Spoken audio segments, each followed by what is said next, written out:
an accomplished cook. He also worked in the gold mines of Nicaragua. After retiring from sea, he farmed and is best remembered for being a butcher. He was a justice of the peace and a vestryman.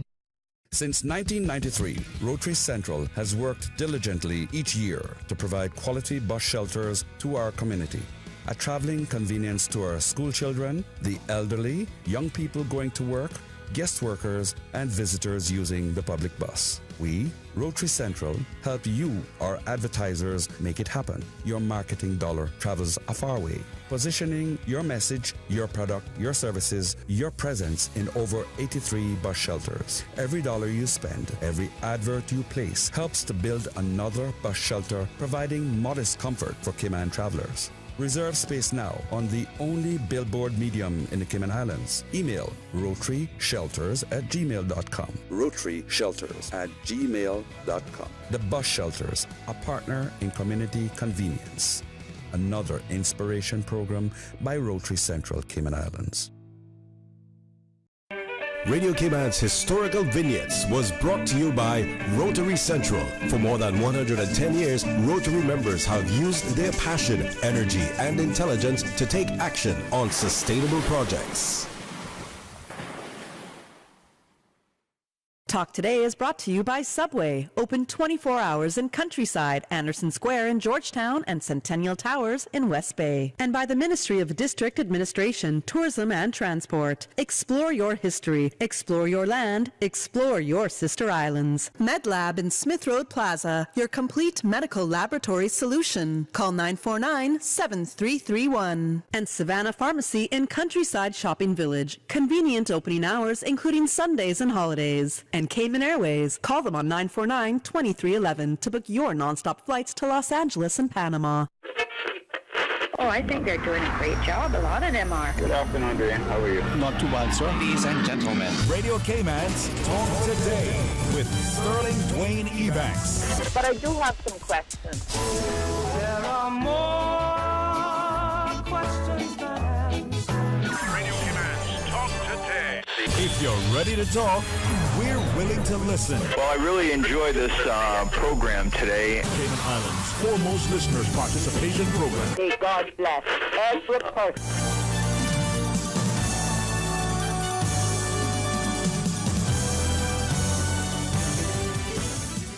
Hey, good afternoon and welcome. Thank you very much for joining us. Interested and pray that, all that is going to happen in your day, all the things that will be part of the fray that, ended up having all said and done, that we'll be a part of another productive week. We invite you to be a part of the discussion. Our first conversation at 12:30 will be Her Excellency Gina Owen, our Governor, will join us. So hopefully you had a chance to join her this morning with Mr. Art. And again, welcome her to our program. That's 12:30. And intervening a couple of minutes, we'll have some open line to set the stage. So stay tuned for Talk Today. Radio Cayman's Talk Today, the Cayman Islands' foremost listeners participation program.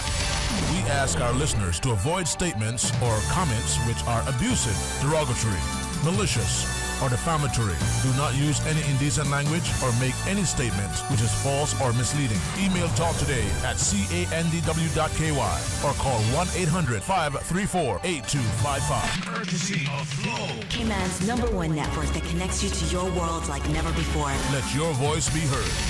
Once again, here's your host, Sterling Dwayne EBANKS.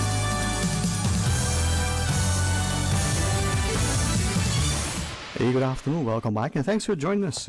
And as we want you to always be informed, engage, involved, feel welcome, be reminded that in our democracy, as it should be in all democracies, placed in a space where the citizens, whether they are the voters in the country, whether they're eligible and have become registered to vote, whether they are not even eligible but they are part of that society, because they're living and working, that we need to be engaged, we need to be a part of it. And sometimes when we say people are selfishly motivated, it seems to have a negative connotation. But does it have to be negative? And in saying that, I'm asking, let us get involved and be a part of what is happening in our society and share our views from an informed, or as best as possible, an informed perspective with a view of encouraging public discussion, active participation, in a sense to move the country forward in a very positive direction. Let's take this first call. Welcome, good afternoon, thanks for calling. Hello, good afternoon. Sterling, how are you? Oh, I am excellent, and thank you so much for being our first caller. How are you today? Pretty good. I got things to do, so you probably have guests on later. So I said, let me just get the early warm. You know what they say, the early warm, Yeah. Yes, get fed well. But thank you for calling. Yeah, Sterling. This morning when I was going to work at 6 o'clock, I left home feeling good. And when I hit the highway, which is called the Crichton Boulevard highway that they're doing the work on. Sterling, if you see the garbage up there, I tell you, I was so angry this morning going down and seeing the garbage bags look like they've been being dropped off because they're standing up in an upright position. Black bags, white bags, and then bare cans and bare bottles and all kind of stuff is being thrown up there. I mean, I was so angry this morning. I had this urge to get up there and pick it up and put in a spot or something, but I had to get to my job. But Sterling, the garbage, we're talking about population. We better be careful what we ask for. Because another thing that we ask for is good. Another thing that we ask for is have a sign to it and a care and so on, And the garbage on this highway this morning is really, really unbecoming very much. But, I mentioned to you a couple of, about a month or so ago in regards to red gates. We had to clean that up and put a sign up there stating, if any more derelict vehicles up on the side of the road, will be a charge and all that kind of stuff, So the cars are piling up there again, and the garage had put up some tarp, and all that is being tore down. So I don't know why I'm talking about that road is because that is the first thing the visitors see when they leave that airport is that entrance. To go through that entrance and get down, all the way down to Sound Road and then onto the bypass and go down to the hotel. I know we're not just here to cater for the visitors, but we have to live here too, but it's we that need to take things in hand as well. And, I hate to say this, when we do put people in position, where do they get lost? Where do they get lost when they come to following up on something so unbecoming for an island that was not like this many years ago? And we will continue to get this if the population continues to grow and nothing is being done in regards and finding people for this garbage. I always ask on the radio, why don't they go to these businesses that all those registers have a miscellaneous button on it? If I go to the grocery store 10 times a day, you hit that button for 25 cents. You understand? And add that up, put it in the government hand for the garbage. Because, Sterling, our collectors, they are human beings. And the way that our garbage is being disposed in some places, you pass some places, got about 50 of those grocery bags sitting there to pick up. Do you know how much time that takes to pick that up, to put in that truck and blocking traffic and everything else on the road? Sterling, I don't know what they're doing. Something needs to be done about the garbage. It is ridiculous in this road red gate. It needs to be reclaimed again and go and find these individuals. Oh God, I tell you, I was so angry this morning when I saw the garbage. Angry, pissed, everything. Yeah. Everything. I read it on Saturday because they came to our space, offered our space, and all the West Bay was very friendly. The world is a very warm welcome when they come into West Bay and they back up on the West Bay and hostels. Yeah, what do you think about that? Maybe we'll get to a space where, as you have shared, that we'll see the issue of, let's say, litter and the dumping of garbage and the collection of garbage, that we see it as a collective issue, one that we can solve as a people. Maybe starts with a greater sense of pride in our country, a better understanding, and an element of consideration. So thank you, for sharing. We do have Her Excellency joining us in a second, so we're going to pause and bring her in the studio. But before we do anything, other comment or thought you want to share with us? Talk some more. Go and do your job. Okay. Thank you so much. All right. You have a great one. You too. Take care. Bye-bye. Bye-bye. All right. We're going to pause, and Her Excellency, as expected, is here. We'll join her right after the break, so please stay tuned. From boat days to beach gatherings, leave the catering to Subway. Choose from small and large sandwich platters, double meat wrap platters, and top it off with optional cookie platters for dessert. Or ask about our Subway box to go with the option of 6-inch or foot-long sandwich, 1 cookie, and 1 bag of chips for all occasions and celebrations. Let Subway focus on the food so you can focus on the fun. Visit subway.ky for catering options. Subway. Eat fresh. The offices of dermatologist Dr. Wayne Porter will be taking appointments from May 28th through June 12th at his Crew Road Clinic. Appointment slots are limited. Whether you're seeking advanced skincare, Botox, filler, cosmetic skin enhancements, or simply looking to reduce wrinkles, Dr. Porter offers a full-service dermatology and dermatological surgery practice. For more information, email dr.porterkiman@gmail.com or call 946-9020 to book your appointment today. That is 946-9020.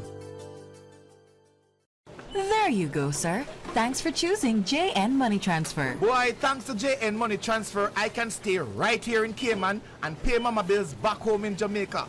Her water, light, phone, and other bills never late. Every month I pay everything in one place. Make payments to over 30 companies in Jamaica through JN Money Transfer. Fast, affordable, convenient. Call 1-800-744-1163 for details. Prevention is key. Is your heart at risk? During the month of June, Baptist Health International is offering special pricing for cardiac CT scan for calcium scoring for just 99 CI to patients at high risk for heart disease, the leading cause of deaths worldwide. You are a candidate if you are 40 to 65 years old and have any of the following risk factors: obesity, current or recent smoker, family history of heart disease, high cholesterol, high blood pressure, or diabetes. To request an appointment or for more information, call 749-3304 or visit baptisthealth.ky. Talk to Dick. But I do have some questions. Talk to Dick. Cayman Islands' foremost listeners participation program. Talk to Dick. Because there are more questions than answers. What the public is saying. Waiting to take your calls right now. Sterling Dwayne EBANKS.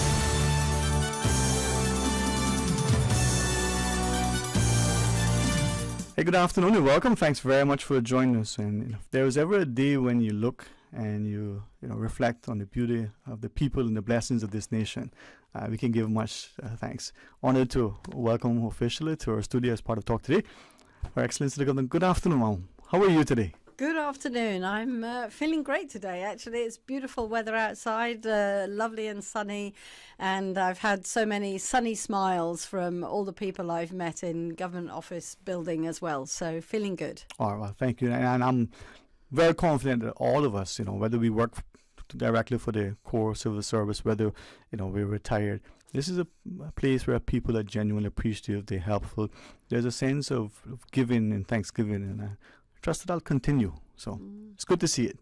Yeah. Well, welcome. I agree. Yeah, and I've really felt that, actually. I think there's a real sense of community and inclusion of everybody, which is nice to see.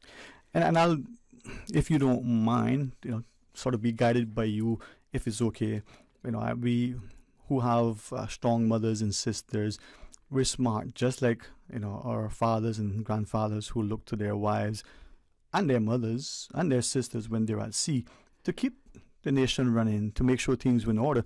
I believe the men today are sensible in doing this likewise. So to you as, as a lady in that stature, let me do so, not just even in your position as Her Excellency, but we need to follow that example. We need to be reminded that if we are to continue to champion that sense of strong, connected community, we need to come together civilly, respectfully, but deliberately, consciously.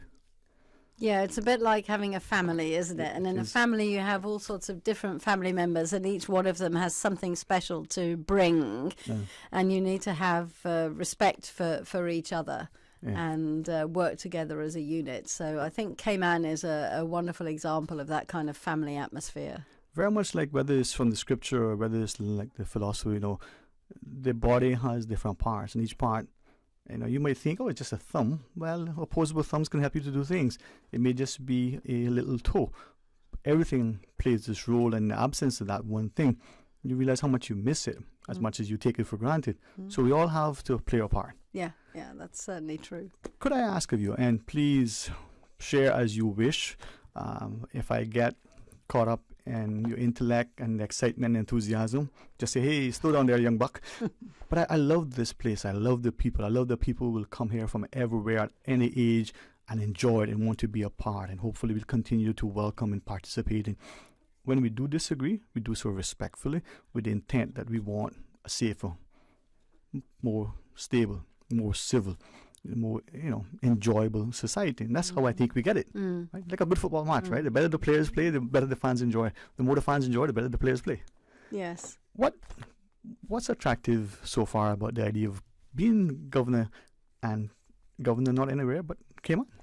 Yeah, well, I was saying this morning something about how welcoming and how friendly and everybody has been, and there's a real sense of community and commitment to the community, which I've really appreciated. I think also hearing you there talk about what it's like being we're kind of on an island, a smallish community, really. Is it 80,000 people we've got here at the moment, something around that?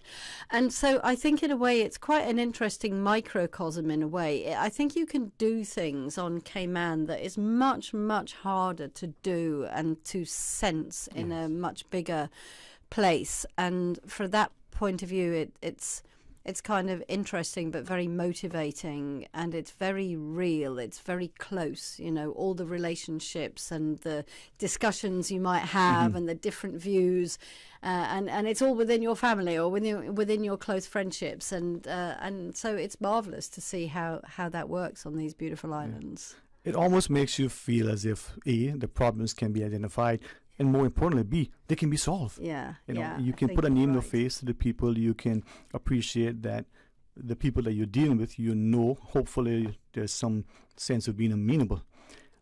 May I ask, though, that in the light of international sort of the context and the things that are transpiring vis-a-vis good governance and the idea that we must be, ensuring that we follow certain ethical considerations, is that familiarity? This person literally might be your brother.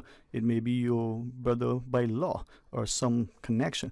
Does that create any issues from a perception perspective, whether internally or externally, nepotism, favoritism, and the familiarity that could be looked at suspect? Good on one side, but flip the coin over. Could it be a challenge for us? Yeah, I think it is something that people are aware of, and that's why we have to have the right processes and structures and systems in place. And I think it's very important in cabinet meetings when there is any kind of relationship there that cabinet members will always recuse themselves. I'm not sure I even knew really what the word recuse meant. I hadn't really thought about it before I came here. But yeah, people are very conscious of it, and they do take action. And I think that happens, in all of the reaches of public life and private sector as well. So I think it is something that everybody has to be aware of, because it is a fact of life that there's probably two stages of relationships, and you probably end up knowing everybody, whereas it's a much more complicated network in larger places. I appreciate you sharing that. Maybe we take it for granted, and maybe we don't appreciate that others who either new to us or are looking from outside may not understand. Some of us worked for companies where we don't even see our co-workers. We've gone to universities where we used to get lost on campus and never see not only fellow students, but professors and other staff. And yet in the Cayman context, in the course of a day, you might see the same person 1,000 times, literally. So with that, and knowing that there have been examples of stories where, for example, a police officer way back when would arrest literally his brother. Hey, you know what? You did this thing. Let me put you in the cell to cool off, so to speak. We were doing that because that was the right thing to do, and we respected it.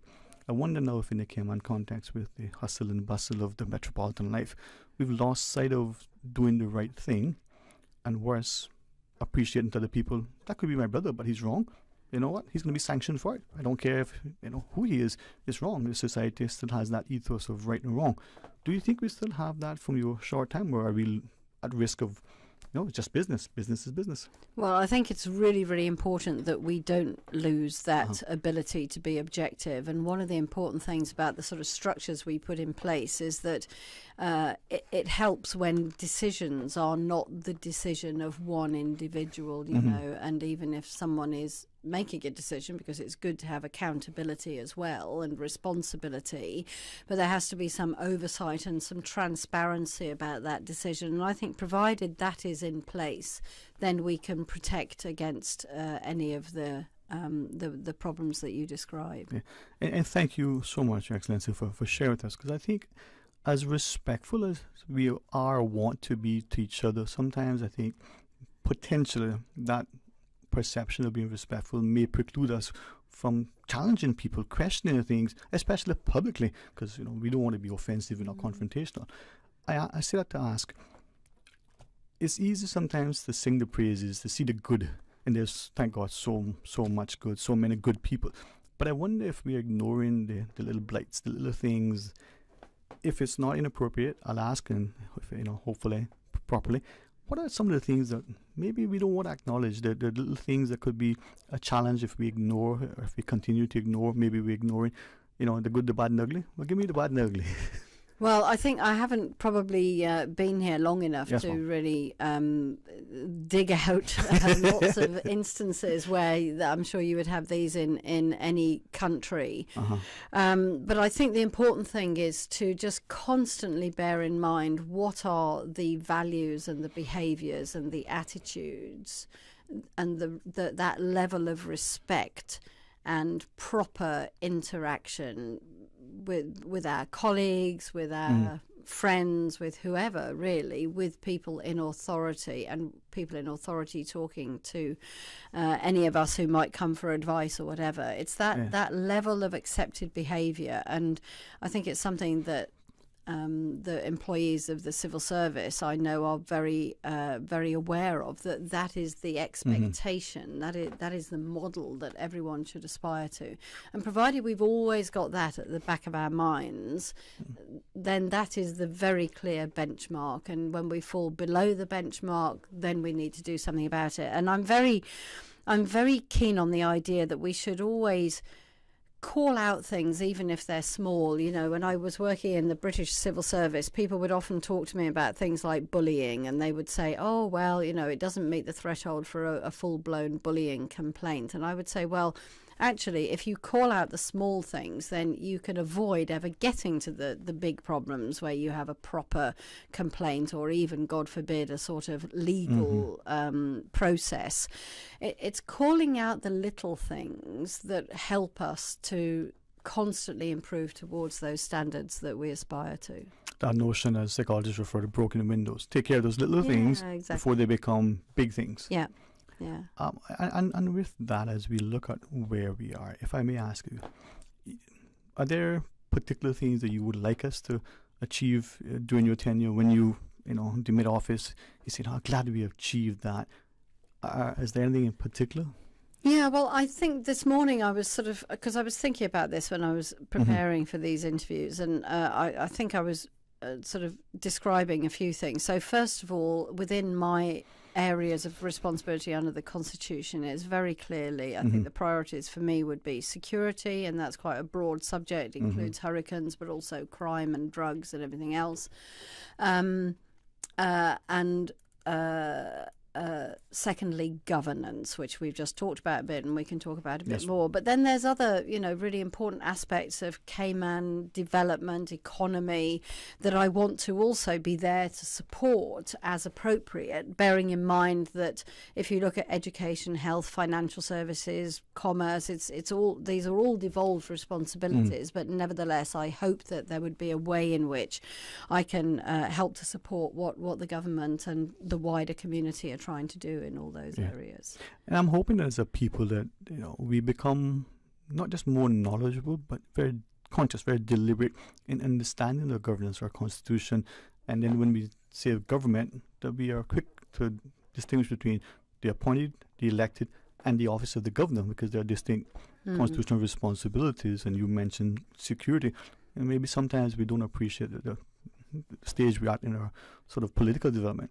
The office of the governor has specific constitutional rules that do not necessarily lend itself to the politically elected. They're still within your remit.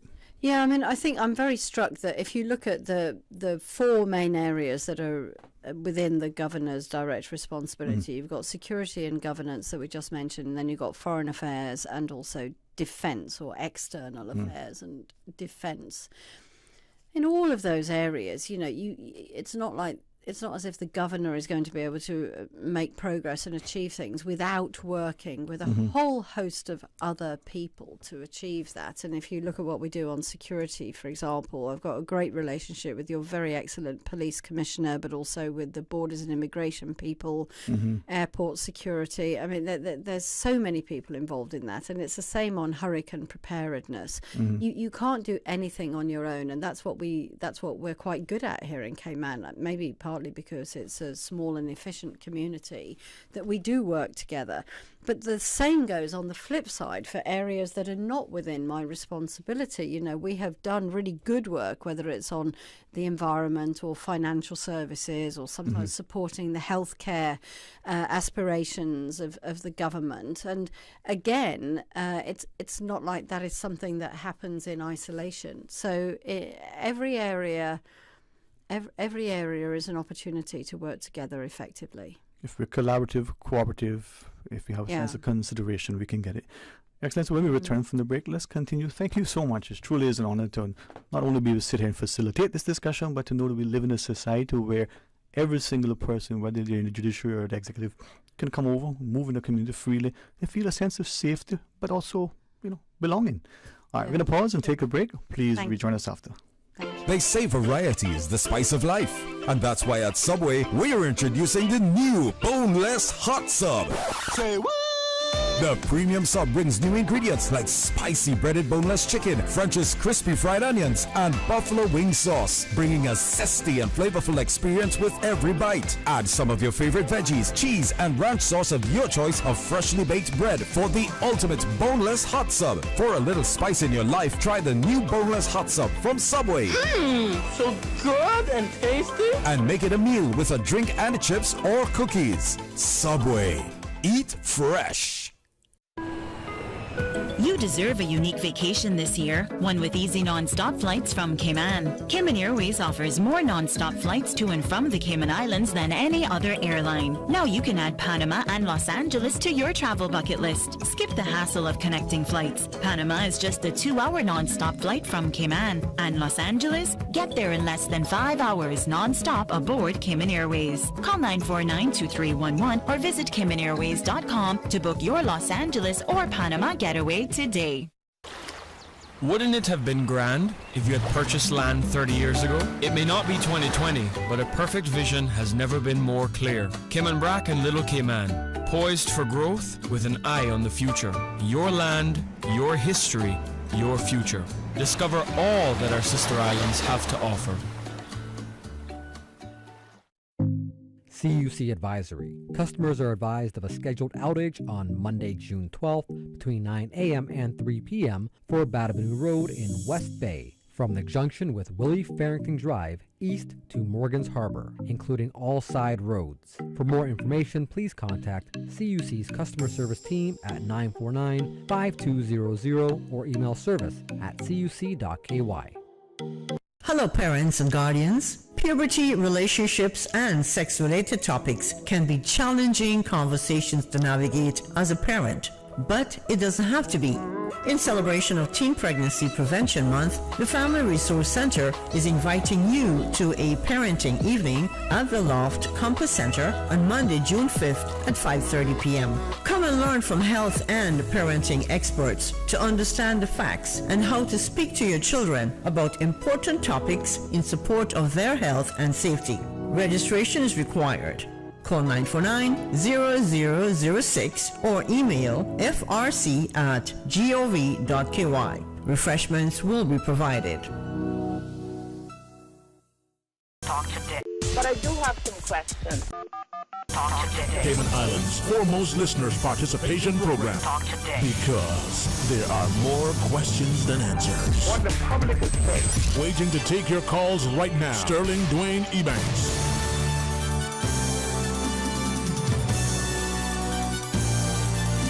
Hey, good afternoon, welcome back, and thanks again to Her Excellency Governor Gene Owen for joining us. And I don't say this lightly, and I don't say this hopefully improperly, but I want our people, every single person who is in Cayman now, no matter where they're from, how long they've been here, that we don't take for granted the freedoms that we enjoy, the seemingly unfettered access that we have to the Premier, to the Deputy Governor, to Her Excellency, to the judiciary, but to appreciate that if we don't do things to promote, protect, and preserve that access, that sense of safety, we could be just like almost everywhere else where there's a huge contingent of security to accompany that person, even the private individual who may feel threatened.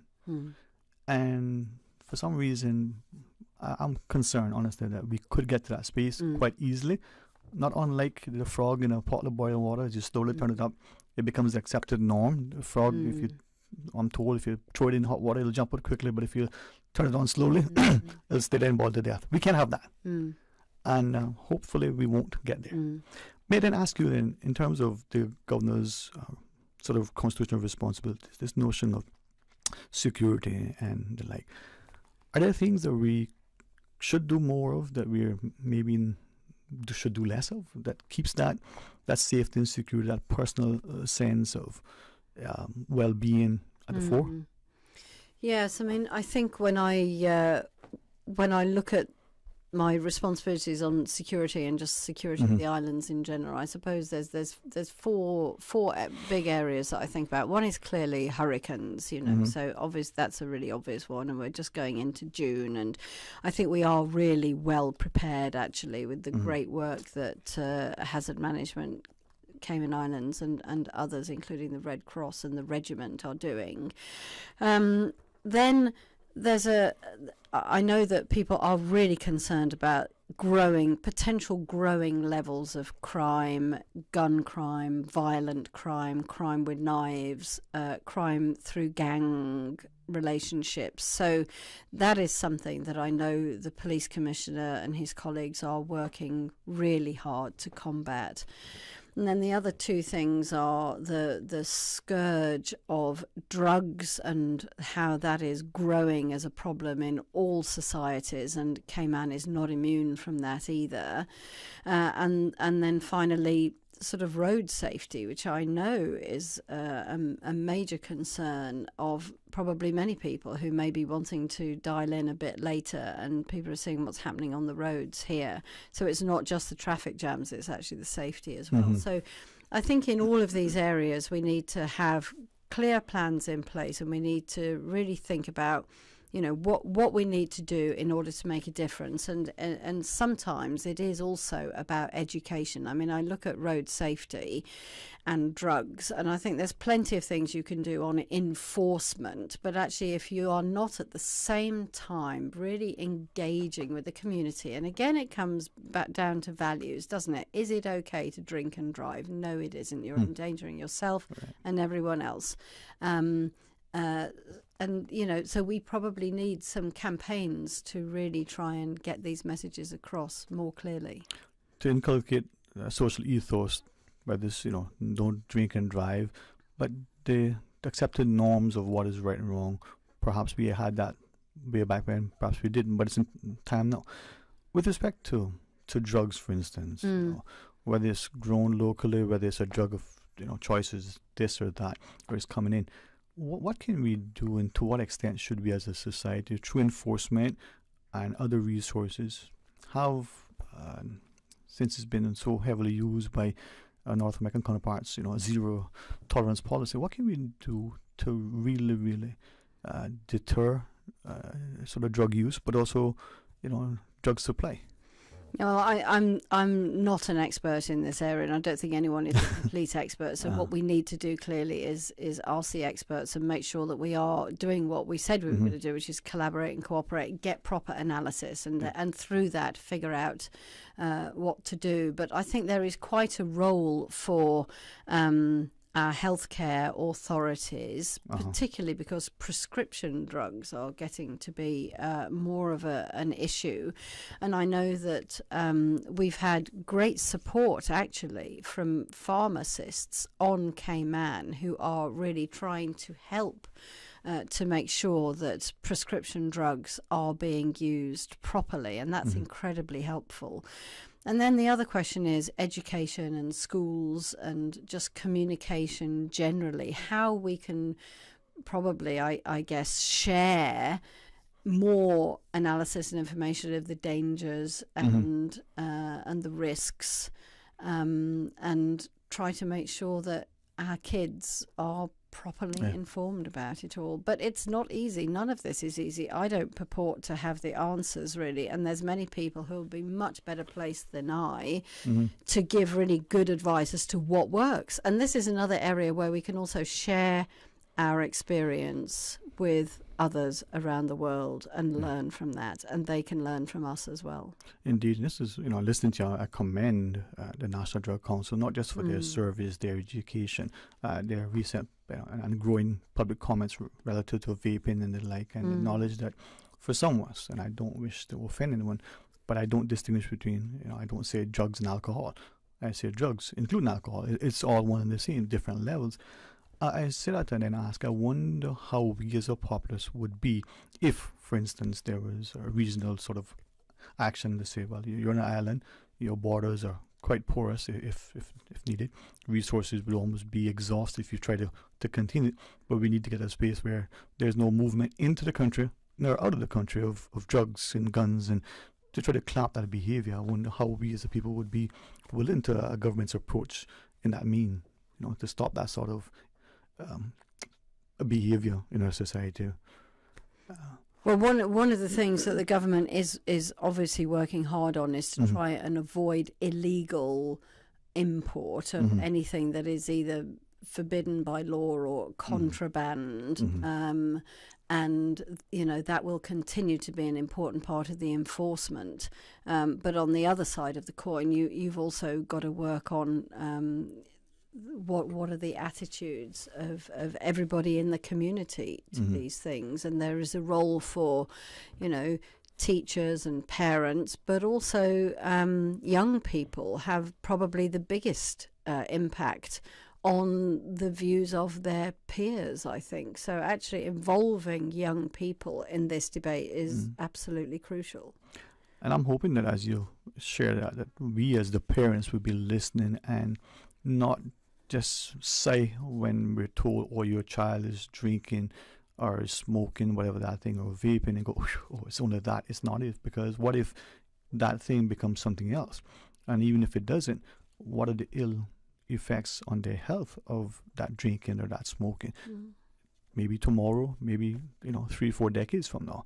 So the education then, as you shared, is key for us understanding the importance of the impacts on us and as a society. Yeah, and and all of this, as I'm sure your listeners are much more aware than I, all of it is connected to other things as well, isn't it? It's connected to your mental health, it's connected to your sort of socio-economic state, it's connected to how your life is going, and so I think to try to work more generally to make sure that all of our policies are one way or another contributing to the well-being of the community is incredibly important, because if you have really good opportunities to to lead a happy and healthy life, and also to spot mental health or stress, when it is happening, then you can better combat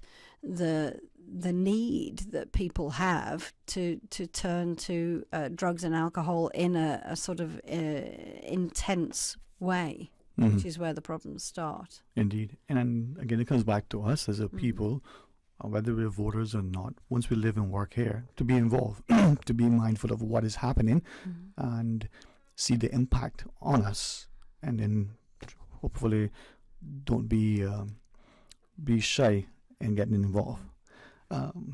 When we come back from our break, I want to ask more specifically and maybe engage in that. But as I listen to you, I'm wondering to what extent the notion of the Cayman context and our international obligations and some of the things.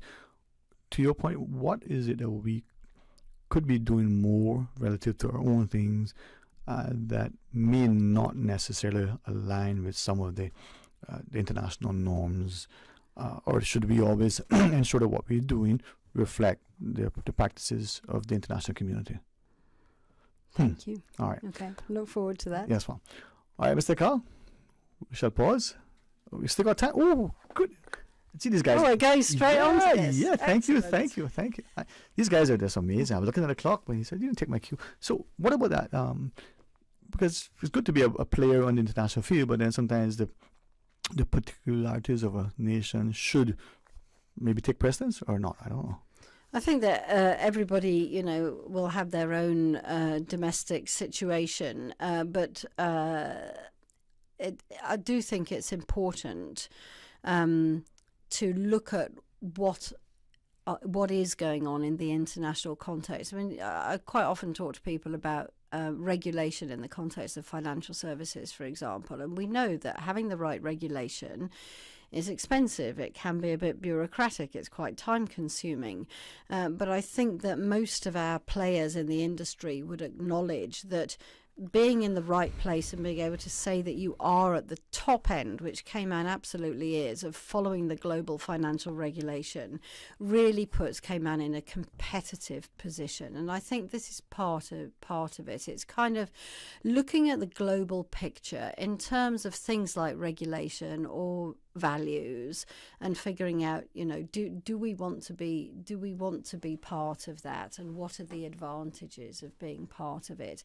And of course, it's constantly moving picture as well, isn't it? So sometimes it's quite hard to figure out what exactly is going on in this debate. But I think as we look at where the world is going geopolitically, there is more and more talk about the advantages of living in a free society, and it's probably becoming a bit more of a choice, isn't it, about whether you're very much in the kind of free democracy club, and I think it's a good place to be, because democracy is not perfect.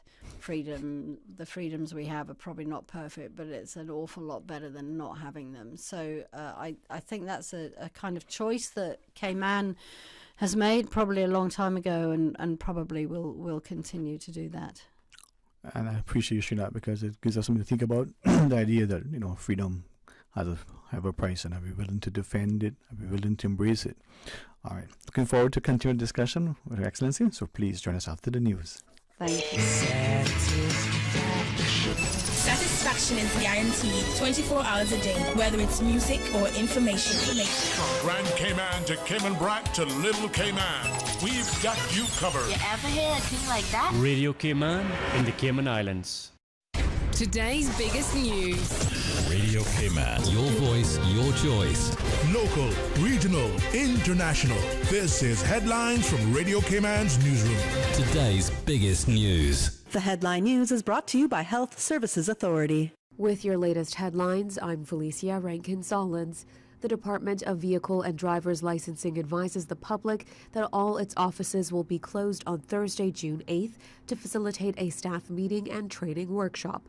All offices of DVDL will resume business as usual on Friday, June 9th.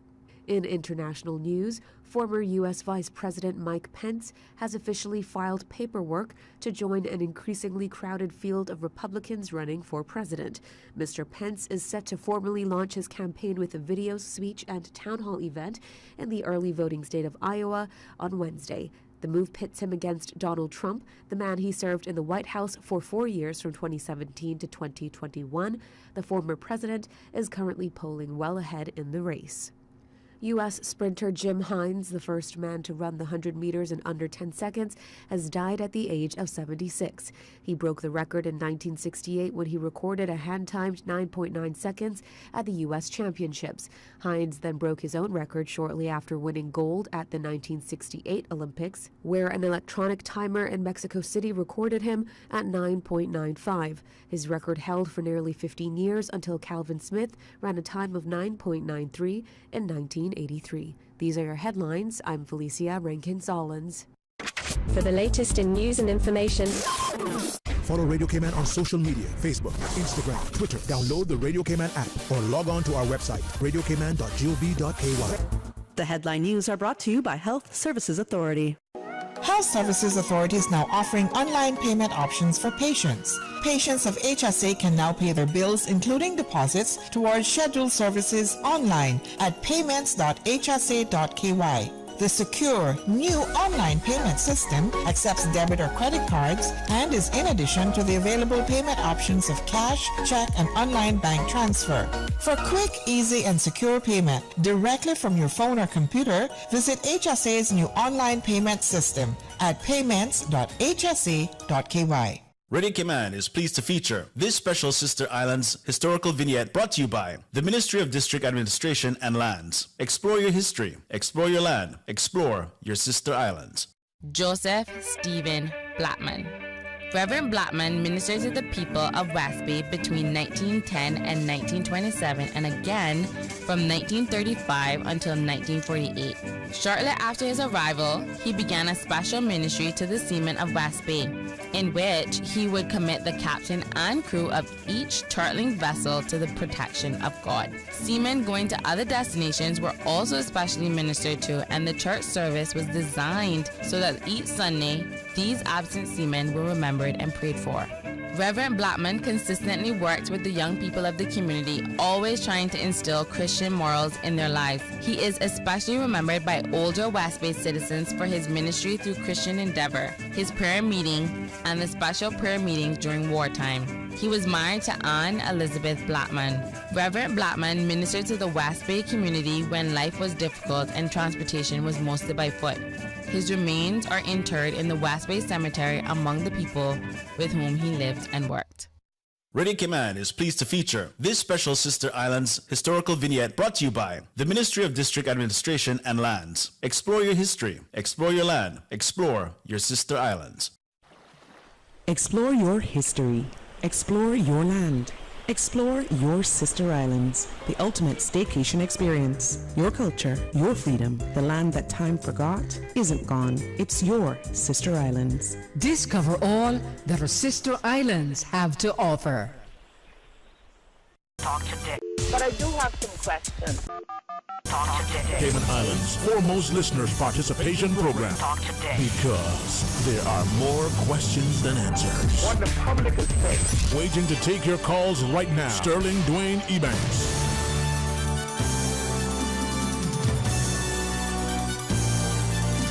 Hey, good afternoon. Welcome, Mike, and thank you for listening. And again, a special welcome and thanks to our Governor, Her Excellency, for joining us for the next half an hour or so. Thank you for carving out the time in your schedule, both this morning but also this afternoon. Thank you. If I might, be guided by you, when we look at governance and the constitutional responsibilities that are sort of fall on within the remit of the office of the governor, could I then ask the civil service and the civil servants guide us? Where some of us maybe don't fully understand, is that something that falls under the governor that's delegated to the deputy governor? Is it still within the governor's responsibility? Just generally speaking. Yeah, so overall I would describe it as the Deputy Governor being the head of the civil service, and I'm very lucky to have a stellar Deputy Governor in Frans van der Sede, and I really enjoyed working with him and have huge respect for him. And I think the way it's described in the Constitution is that then the Governor has responsibility in a slightly more point of principle for governance, which means that DG and I try to work together to think about how are we supporting and building our wonderful civil service and civil servants within it? How are we developing the role models, the sort of people that were celebrated at the Civil Service Awards last week, which was a great event, by the way? And how are we celebrating and broadening the kind of talents and skills and commitment that we really want to see around, people who are results oriented, can work fast, good at policy, finding solutions, good at collaboration, which I think is another thing that's really important. And for civil services all around the world, that is becoming more of a challenge, because I think when everybody joined the civil service like I did, 30 years ago, you kind of thought, right, I'm working in the civil service, that's it. And now people are saying, well, have you talked to business? Have you talked to the charity sector? Have you talked to this think tank? Have you talked to this group of experts? Have you looked at this piece of analysis? Do you understand how to handle big data and do some proper research? Have you talked to the press? Have you talked to the radio station? So I think we all need to get much, much better at collaborating, because that's the way you create the right policy, good policy in this day and age. And with that in mind, I think sometimes there is, generally speaking, criticism of the public sector, the course of the service, in terms of being, some would say, oh, they're muzzled. Again, through you and guided by you, even if you work for a very, very prominent private sector entity, you'll be mindful as an employee or as a senior manager or as a member of the board, irrespective of your role, what you say, how you say it, when you say it, even though you're a private sector employee, not a public sector. But given the, I share your view that we have of NextNet civil service, good competency in management, a genuine commitment to country. To what extent then could our civil servants, in their own right, maybe more actively engage in public events, not necessarily as political candidates while they're civil servants, but those things that may be perceived as quote unquote, a bit political? Or should that be something that we refrain from as we've done to date? I think I think the civil service has to avoid being political, but that doesn't mean to say you can't engage with the public, and it doesn't always have to be events. One of the points that someone was making this morning was that if you have an event, you expect a lot of people to turn up, and maybe a lot of people don't turn up because they're all trying to follow it on the internet and on their phone, and they don't think they need to turn up in person. So getting that right balance and figuring out how do you engage, and it doesn't always have to be a small group of civil servants with a large group of people. I think what is important is also to have this dialogue and information exchange with experts, and that can be done through a phone call or a regular catch-up, or going for a coffee with somebody. So it can be done in the usual run of business, rather than always having to set up an event to do it. Indeed. And that is what collaboration is about, really. What about then tech development, generally speaking, not just the pace and the scope and the time and the location, but then the environmental considerations? Maybe as citizens, whether we're public employees or whether we're retired or we're sole proprietor, we may have a particular view for or against something. Some of us may preclude our participation simply because we don't want to be perceived as something that could impact us negatively. What would be your advice to civil servants when it comes to that sort of participation, that sort of active presence?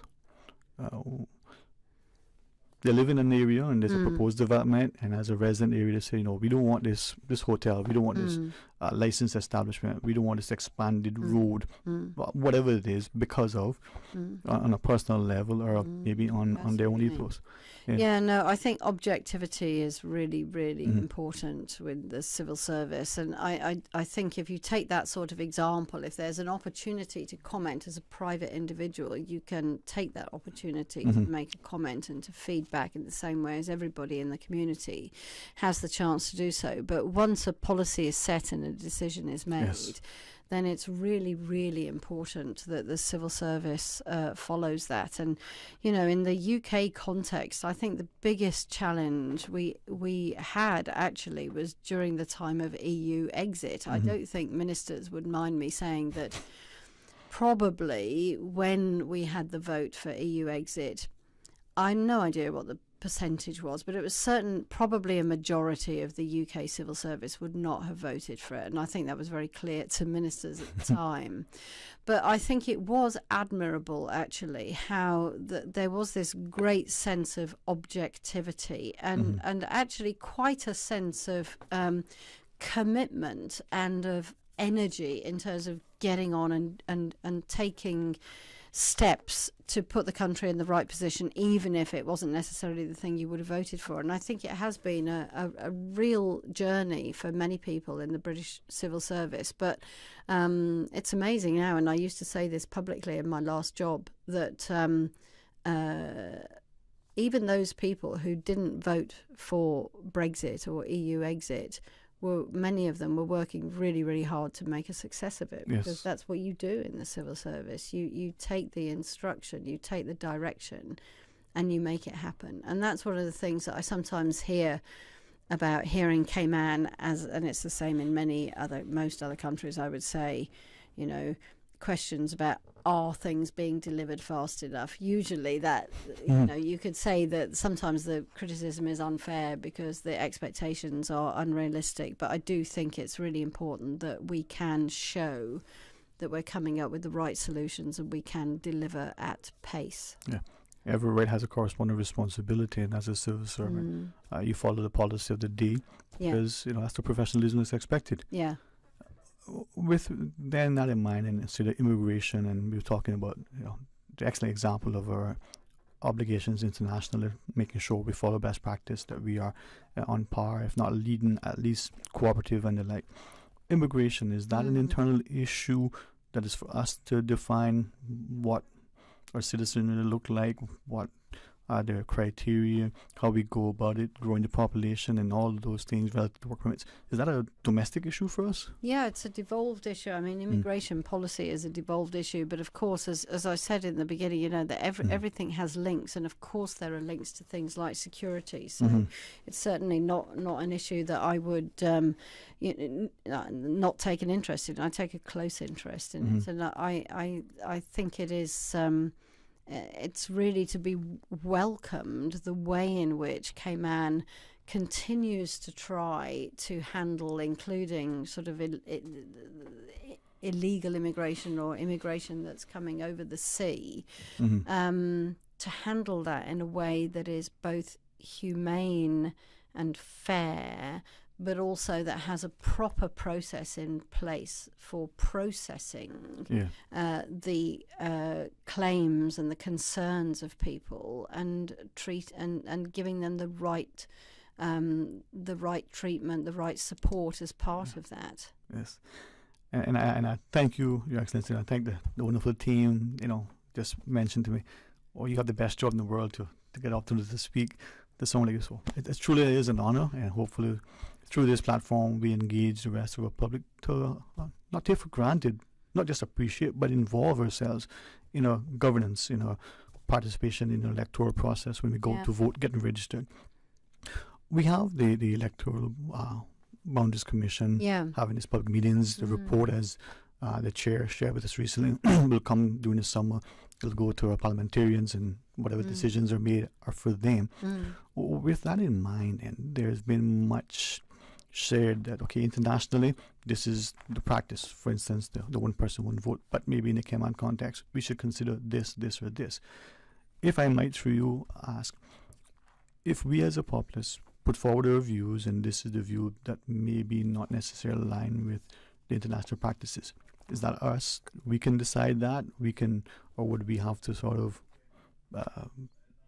be determined by what is best from the UK's perspective in terms of good governance and the perception that, fairness, equality, equity, and that sort of parity amongst the populace?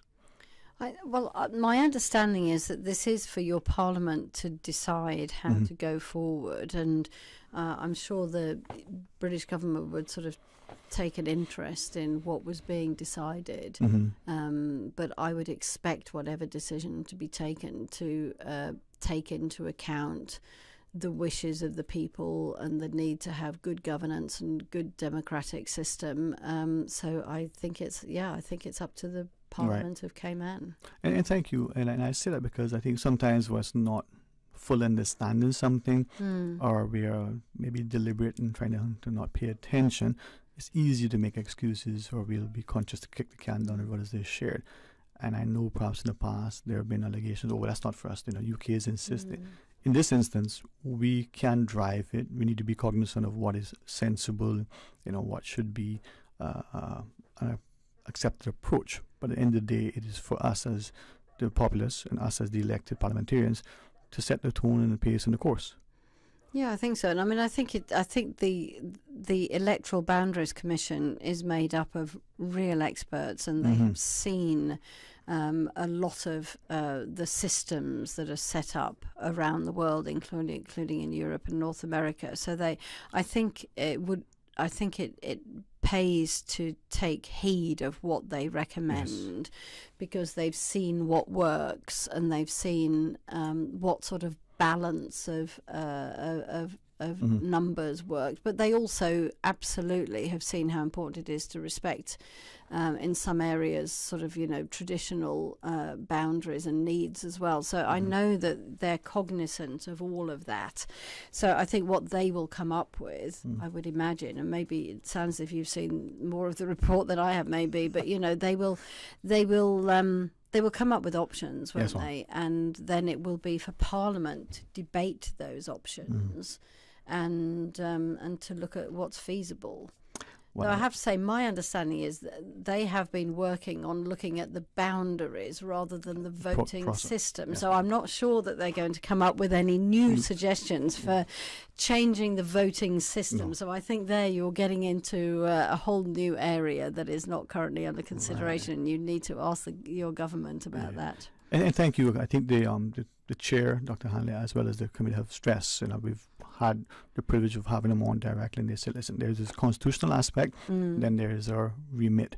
And sometimes many of us conflate the two. But as Dr. Hanley shared, perhaps there might be timely for a carve-out for the other 5 sort of traditional districts, just like we've done for Cayman Brac and Little Cayman, where you have at least one representative from each district.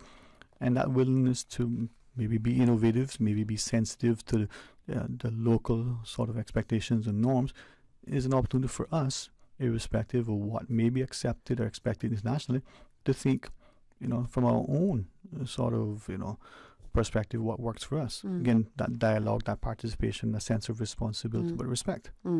Yeah. I think whenever any country or jurisdiction is taking these kind of decisions, they would always have a strong eye to what is the local context. And that's incredibly important here as well. And then as we look at this sort of changing and evolving geopolitical landscape, many of us are cognizant that it doesn't matter if this thing is happening far afield. It could have a immediate and direct impact on Cayman. But locally, from the development / environmental concerns, any, if I may ask you, things of advice that you would give to us to say, be mindful, progress and prosperity is good, but, being sensitive to future generations or particular areas. Are there things that are of particular interest to you that you would caution us? Yeah, I mean, I think I'm a strong believer. I've done, in my career, I spent a lot of my time working in trade and business, and I do believe that trade and finance and the private sector are huge drivers of everything that we want to do in a given country. You know, they provide the money, they provide some of the expertise. We have to work hand in hand. And I believe very strongly, therefore, that if we're going to do sustainability successfully, we have to do it hand in hand with private sector, because, again, they are absolutely a really, really important part of the solution. I believe that it is possible to find ways forward with the correct analysis and advice and community engagement to figure out, you know, with every project, you know, that this is the right way to handle it. And I think it's very important, therefore, I mean, there's probably in most places there's a threshold of how much analysis you would do for depending on the size of the project or whatever. But I think that the whole concept that you have some consultation, which you do have here for even, you know, small developments, and that you find the right way forward, that has to be the best way of handling it, because it's partly about, you know, the future environment that our kids are going to grow up in. It's partially about the safety of the islands and the bulwarks that we have against hurricanes and other natural disasters.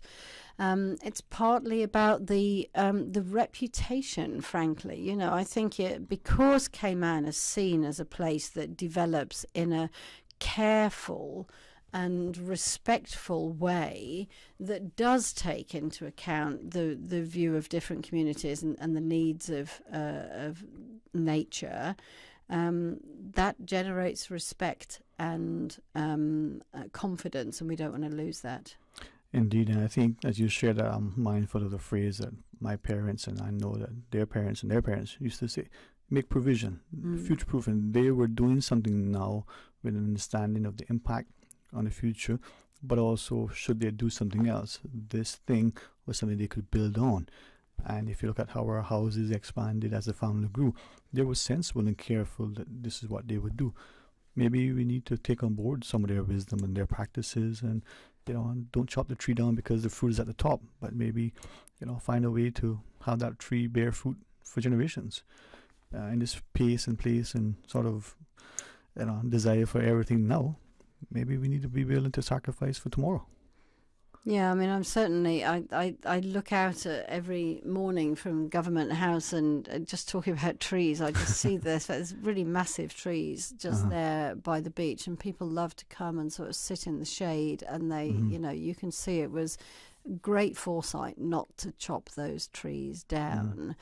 And that's just one tiny example where you kind of think about what is going to be the best way of doing this that's going to make it, you know, it's going to be a benefit in the future as well. And if I might, and again, thank you so much for your time. We know through the public press releases you were stationed in Japan. My father, probably like many of the seafarers, would regale of stories, you know, and being in Japan. And I've seen, in my mind, you know, similarities relative to the sweeping of the sand yard and their rocks, the taking off of shoes in the houses that they had. And what I gather to be a respect for the elderly that was there, that was evident here. Any sort of examples, experience, or anything you draw from that posting that may be similar to Cayman that we could borrow and perhaps use in our society, in particular the respect for environment and our elderly? Yeah, I think that's certainly true. I think there is a great sort of system of respect in place in Japan that's actually very institutionalized, as you probably know, even in their language and as well as in their sort of cultural interactions. And yeah, I think it is a good thing, and kind of always being aware of the impact you're going to have on the person next door, and always being humble. You know, the Japanese have a way of describing their own wife, which is probably not very politically correct, actually, as my stupid wife. And actually my husband used to love using that term because he thought it was highly amusing. But it's probably a bad example. But it was a way of saying that something that's part of my family, I'm going to be very, very humble about it. Have to say, they didn't have the same term for my stupid husband, so I never thought that was very equal. But they did have a familiar term for you to talk about your husband, so I guess it was almost okay. But I think humility is a big thing in Japanese society, and I think it's something you have here in Cayman. Somebody told me the other day that respect and humility were two very important features of society here, and they're two things that you can't fake, is what this person said to me. And I thought that was very true, actually, and I've thought quite a bit about it afterwards. Well, I agree with that. Scripture talks about, humility before honor, and as we look at our parents, they had respect for each other and for others, and they exhibited humility. So hopefully we, the younger generation, would instill that, but also inculcate it in ourselves and by example. And I think you're right. You can feign many things, but people will see clearly whether you have humility and whether you are respectful, but also respectable. And it's one beautiful thing about our young people, our students. They're honest. You give them a chance to speak. You genuinely and intentionally listen to them, and they feel safe. They will share with you. And I'm hoping that as we, sort of get a little bit of years through our life and a little experience, that we will listen to them and remember that we are stewards, as our parents were for us, we are for them. In closing, Bob, what else would you want to share with us? Because I want us to be the best place in the world, the safest place, the most actively engaged place that has discussion, that may be a difference of opinion, but it's such a shared deference for the intended outcome that we work together. Ideals that perhaps are realizable. Huh? What would you like to say to us as you? Yeah, I think I'm just looking forward to being able to work with everybody that I possibly can, reach out, listen and learn, and to feel that together we're putting together the right solutions to sustain these beautiful islands into the future as a prosperous and successful and safe society. And if we're able to do that, then I will feel that I've made some small contribution. Well, I'm very confident that you, as an individual, the perception that we have of you and the office that you hold, that will indeed be the case. And I trust that as a people, we start to realize that we're at a different time in human history. A lot of unexpected things have transpired, and in the absence of us closing our eyes and doing nothing, don't expect anything good to come if we're not willing to engage. Yeah. It was a pleasure. Thank you so much for your time, and I trust that we'll be able to, once again, at your convenience, welcome you to our studio again. Yes, I shall look forward to that. Thank you very much, and thanks a lot to your listeners and viewers as well. Thank you. Her Excellency, our Governor, DWAYNE, thank you very much. We'll pause and take a break. When we come back, we'll continue. So have a blessed, productive, and safe, very enjoyable week, Mom. Thank you. Same to you. How can you make a classic BLT sandwich even better? Well, by adding tuna. The land meets the sea in Subway's new sandwich, the Tuna BLT, available for a limited time. The Tuna BLT is exploding with flavor. Imagine crispy, juicy bacon strips on top of tuna, fresh lettuce, and slices of tomato, topped with your favorite sauce and choice of freshly baked bread. Enjoy the best of both worlds with the Tuna BLT from Subway. Subway, eat fresh. You deserve a unique vacation this year, one with easy non-stop flights from Cayman. Cayman Airways offers more non-stop flights to and from the Cayman Islands than any other airline. Now you can add Panama and Los Angeles to your travel bucket list. Skip the hassle of connecting flights. Panama is just a 2-hour non-stop flight from Cayman. And Los Angeles? Get there in less than 5 hours non-stop aboard Cayman Airways. Call 949-2311 or visit CaymanAirways.com to book your Los Angeles or Panama getaway today. Prevention is key. Is your heart at risk? During the month of June, Baptist Health International is offering special pricing for cardiac CT scan for calcium scoring for just $99 to patients at high risk for heart disease, the leading cause of deaths worldwide. You are a candidate if you are 40 to 65 years old and have any of the following risk factors: obesity, current or recent smoker, family history of heart disease, high cholesterol, high blood pressure, or diabetes. To request an appointment or for more information, call 749-3304 or visit baptisthealth.ky. Always ensure that food preparation utensils are washed with a strong detergent and rinsed in hot water in the event that they have made contact with flood water. Boil silverware for 10 minutes and immerse glass, porcelain, china, and plastic items in a solution of hot water and 10% chlorine bleach before use. For more post-hurricane food safety tips, visit DAH website at www.gov.ky/DAH. Talk today. But I do have some questions. Talk today. Cayman Islands' foremost listeners participation program. Talk today. Because there are more questions than answers. What the public is saying. Waiting to take your calls right now. Sterling Dwayne EBANKS.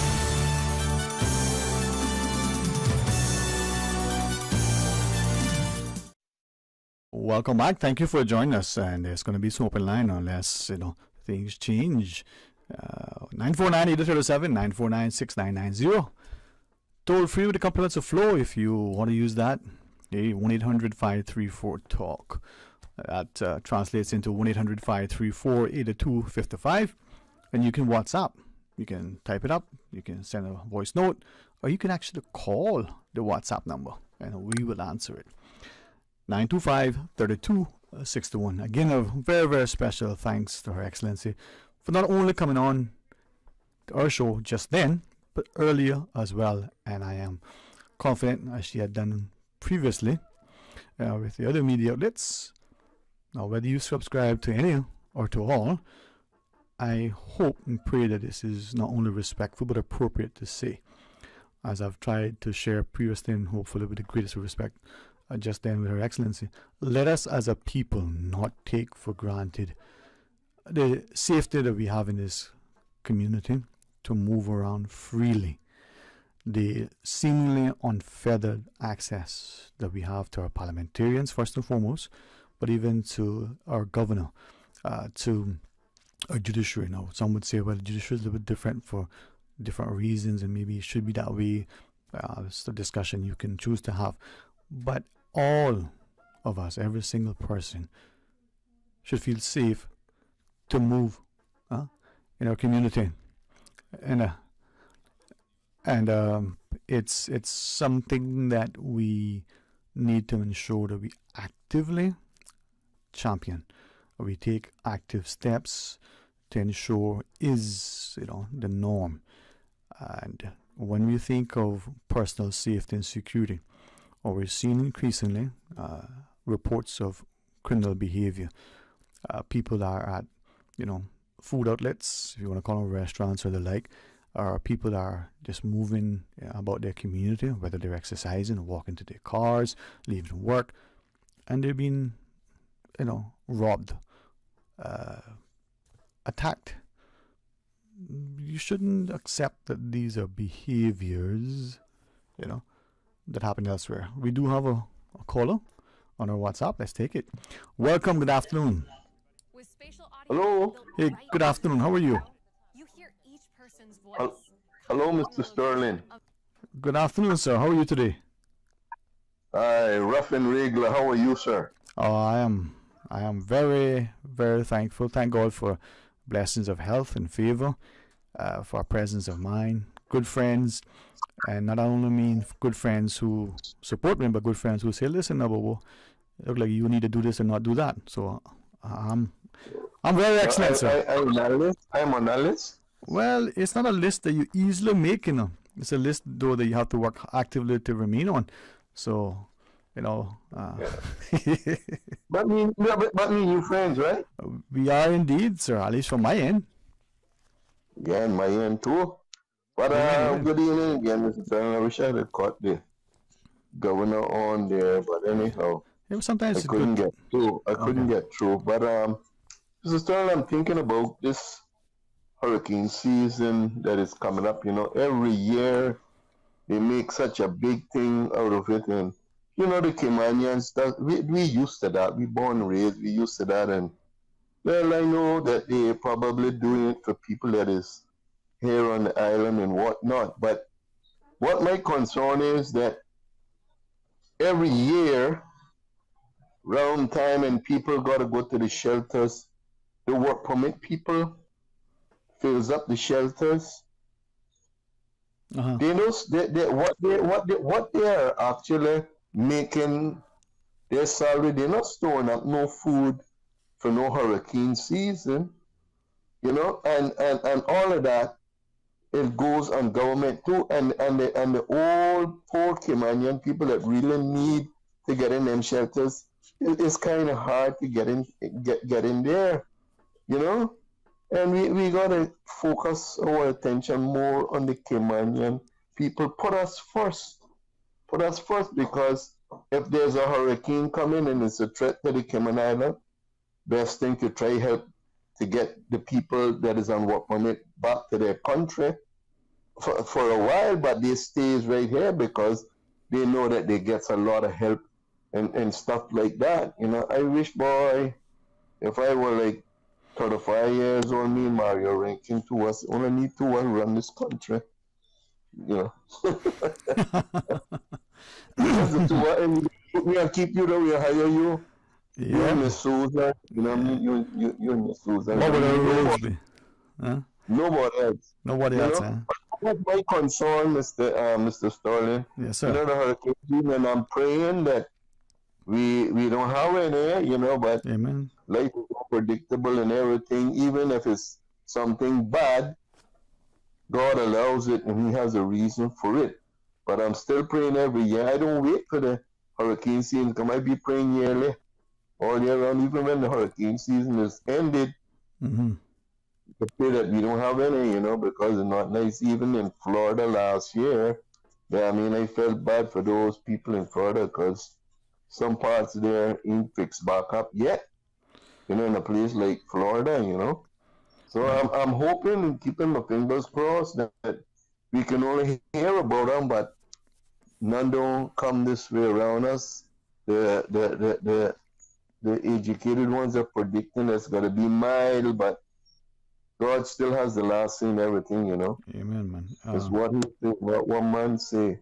But anyhow, sir, you have a good afternoon, Mr. Sterling. Keep listening into your show. Well, thank you very much, sir, for sharing. I'm honored to be able to sit and listen, and I thank you and others for being such stalwart prayer warriors, not only for the protection for us here, but as you said, for the reason, you know, we pray for others in the region as well, and as you referenced, you know, those in Florida still recovering. We may look at it and think, you know, a nation like the U.S. State would seem to, you know, as budget as Florida could probably recover much easier. So thank you very much, sir. Thank you. Yes, Mr. Sterling. You're welcome. You too, sir. All right.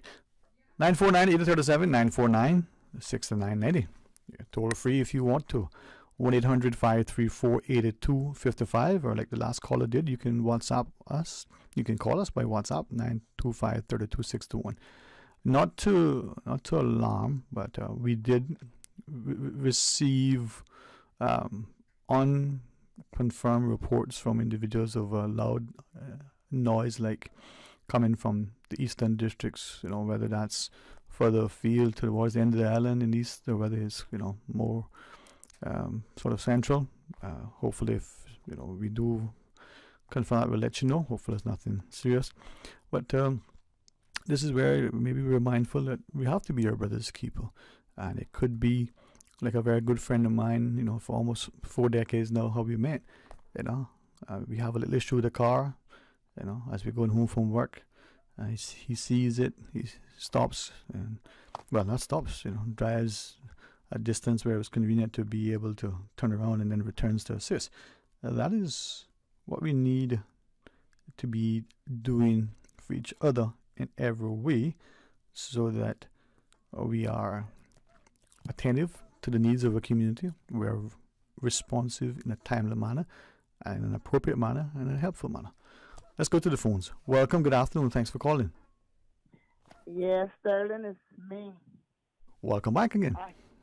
I heard that noise up here in Newlands. Undespicable. Yeah. I thought it was a truck flying through the area, like a dump truck. Mm-hmm. It was so loud. Yeah. Then for a second I say, I know my hot water heater need to be changed. I say, oh my God, my hot water heater blew up. But a look is not that, and I see neighbors outside, and I went outside then, and the neighbor say, did you felt that? I said, no, but I heard a loud noise. He said, my house rattled, my house shake. I said, what? Yeah, it's one thing too. I think as you share that, many of us are so busy. Many of us live inside homes that are insulated so nicely that not just the air conditioning, but the sound. And then of course we're so busy moving about that rarely, we hear things. So something like this that has seemingly got the attention of a number of people, praise nothing. But No? darling, yeah, when I'm home, my windows are open. Mm-hmm. And I mean, it was a hell of a noise, unbelievable. And we say, well, probably not quick. But then again, I don't know what it is. But I just hope everything is okay because it was a loud bang, thumb. No bang, like a loud noise up here. Yes, Sterling. So the governor's gone.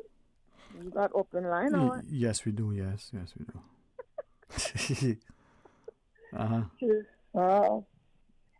So then, I was talking to the son about the cars there on Sound Road. You remember? Yeah. Riggy.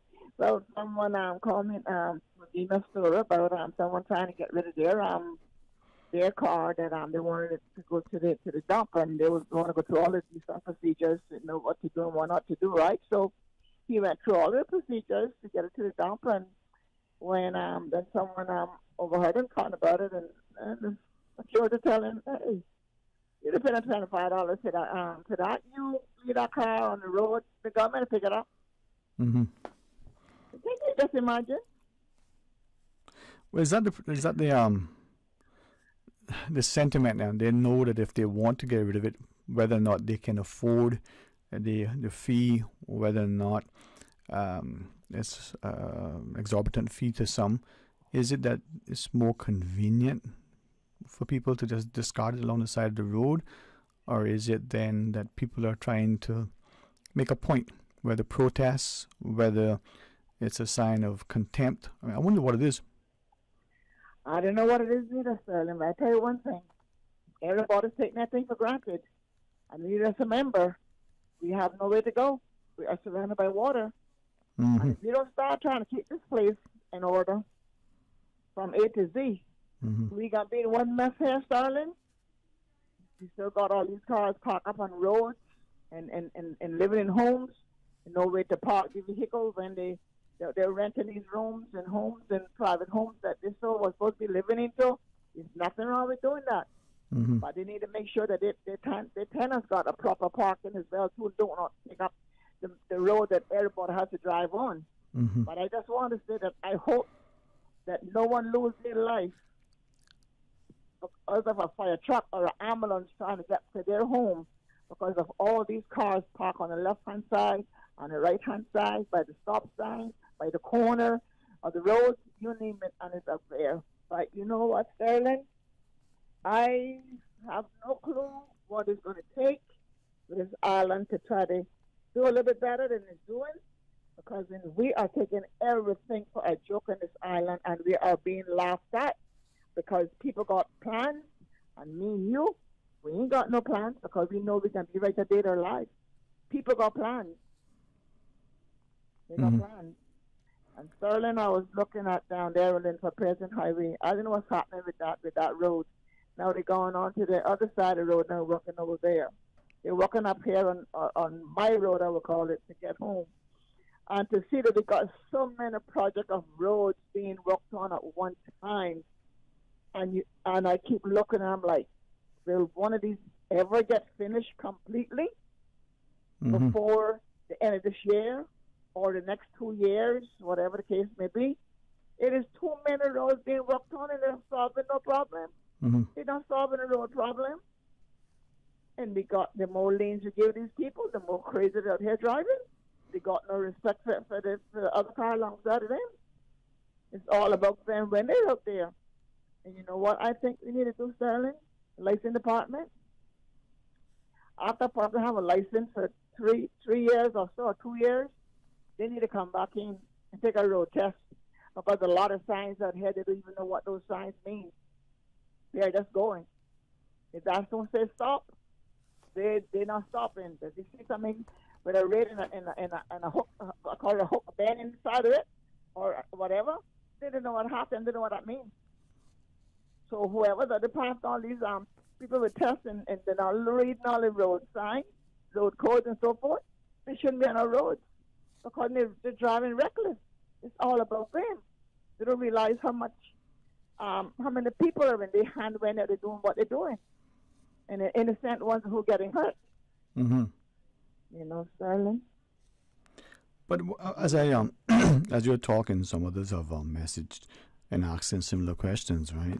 And I'm just trying to. There's four different people messaging as you're speaking about the same thing, and one has even gone further to share that it's not just the littering, it's not just the dumping of cars on the road. It just seems to be the lack of respect for the country, for its people, for its environment. I just messaged back to ask, well, if that's the case, why is that? So let me ask, if it is that we're becoming as a people disrespectful of each other, of our environment, our roadways, our waterways and the like, if that's the case, what's causing that? Why is that happening? Sterling, people come here from a lot of poverty countries. They come here because they hear the Cayman is a great place to live. The milk and honey is still flowing for some people. I wish it would flow for me. I think I must have got my share done. But I'm not satisfied. But you know what? I got to leave it as that. Mm-hmm. But I say that to say this. People are coming here from just about every part of the world because Cayman is so great. And then they want to bring their families, and they want to bring their children, and they want to bring the whole yard, 9 yards of family with them. Mm-hmm. But yet they want to bring their culture with them when they get into the Cayman Islands. Why you leave your country?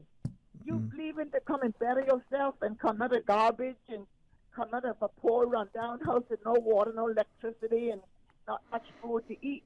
Why you want to come here then and bring some of that here with you? If you're coming to look for food to eat and a job, respect the countryman. Help keep the place clean. I saw a lady this morning walking, and I'm you. No, go ahead. A lady this morning walking 6 o'clock, and she crossed one of those 5-gallon the tops. She just walked across. I didn't like this. I had to say, you want to tell me she crossed and she could just pick that up and put that somewhere, knowing that that's not the proper place for that. Mm-hmm. Darling, man, it just bleeds my heart when people do not have no interest. And the few Caymanians that we got left, they don't care neither because the first thing they're saying, oh, I'm on my way out. I don't care what happened. What about your children and your grandchildren, and so forth and so forth? Why are you looking at Cayman like that when Cayman was good to you? We got to come with that mentality. The mentality is too shallow. And then you're going to complain about this one coming here and grabbing up this and grabbing up that. Sterling, we the people are making this happen because if I come buy a piece of property and I say I'm going to put a 24 floors on it and planning give me the permission and I go on and do it, and it's in your neighborhood, you need to stand up, you need to rise up and say, you know what, not my neighborhood. You need to build something, yeah, but not 20 floors in my neighborhood. You can go and build a 8-floor condo by a cemetery now.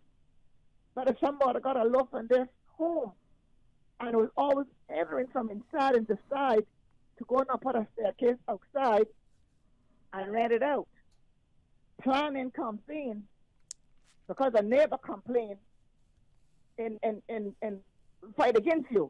Mm-hmm. But then again, that neighbor that bought that house next door set her house up for rental, and where she going back to England. And where's the individual who was trying to make an honest dollar? Right back to square one. But the next door neighbor got satisfaction. Mm-hmm. The next door neighbor got dissatisfaction. You know what I mean? It is so sad how things happen in Cayman because, Sterling, like I told you a couple of days ago, ain't nothing going down for us. Everything that happens, and we want to go and find who can help us, mm-hmm.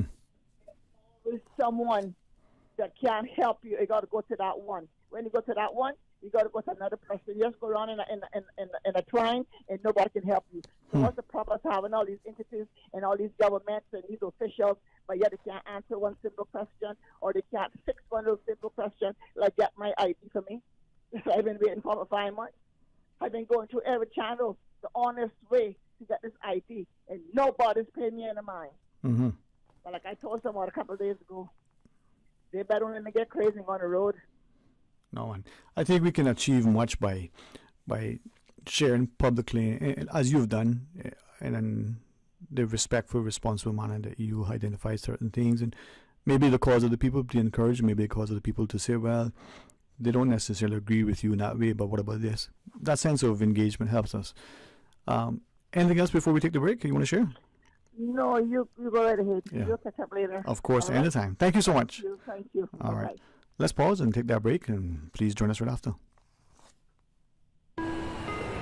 You deserve a unique vacation this year, one with easy non-stop flights from Cayman. Cayman Airways offers more non-stop flights to and from the Cayman Islands than any other airline. Now you can add Panama and Los Angeles to your travel bucket list. Skip the hassle of connecting flights. Panama is just a 2-hour non-stop flight from Cayman. And Los Angeles? Get there in less than 5 hours non-stop aboard Cayman Airways. Call 949-2311 or visit CaymanAirways.com to book your Los Angeles or Panama getaway today. Now, more than ever, supporting your immune system is crucial to helping your body fight off illnesses like the common cold, the flu, and COVID-19. At Valley Med Pharmacy on Walkers Road and in Buttontown, we carry all the essential vitamins and minerals to help support your immune system and improve your overall health. Some of our top immunity support picks are vitamin C, vitamin D, zinc, elderberry, and quercetin, or the popular 7-in-1 immunity support. Our pharmacists are always on hand to help guide you and answer any questions. Visit Valley Med Pharmacy on Walkers Road or Buttontown. Live happy, live healthy with Valley Med Pharmacy.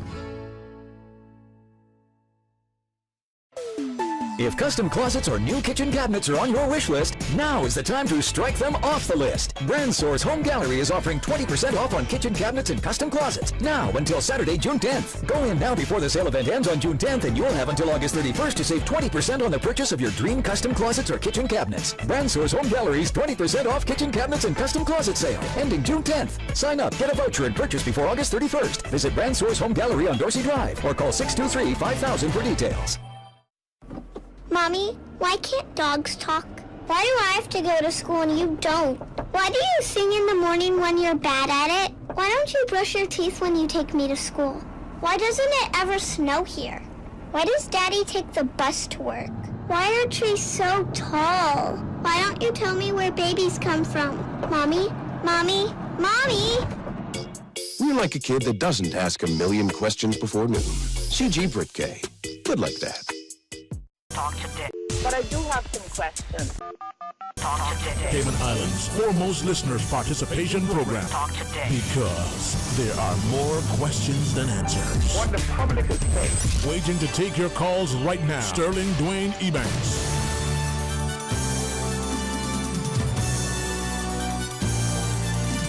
Hey, good afternoon. Welcome back, and thanks for joining us. And it is open line as we invite you to be a part of our discussion. 8949-8037, 949-6990, or toll free with the compliments of Flo, 1-800-534-8255. And as reflect on the comments from our callers, whether they're sharing with us and our listeners as they call in or they message in, increasingly we see a society that maybe because of the immediate access that we can have to information, maybe because of the sense of urgency that some things present, maybe because of the heightened sort of sense of fear that maybe among us more and more, perhaps as a result of the last couple of years, or maybe the growing concern, and hopefully it's that is driving us. We're becoming more involved in the lives of each other. Hopefully that's to help.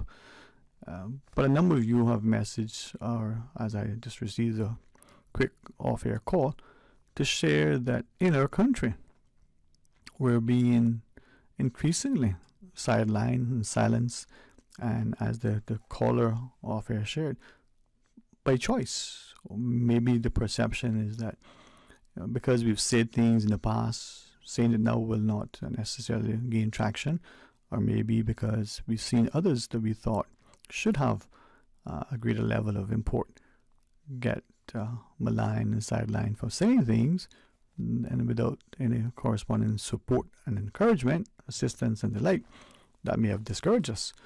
I said to the person, well, if you see wrong and you do nothing, are you adding to it?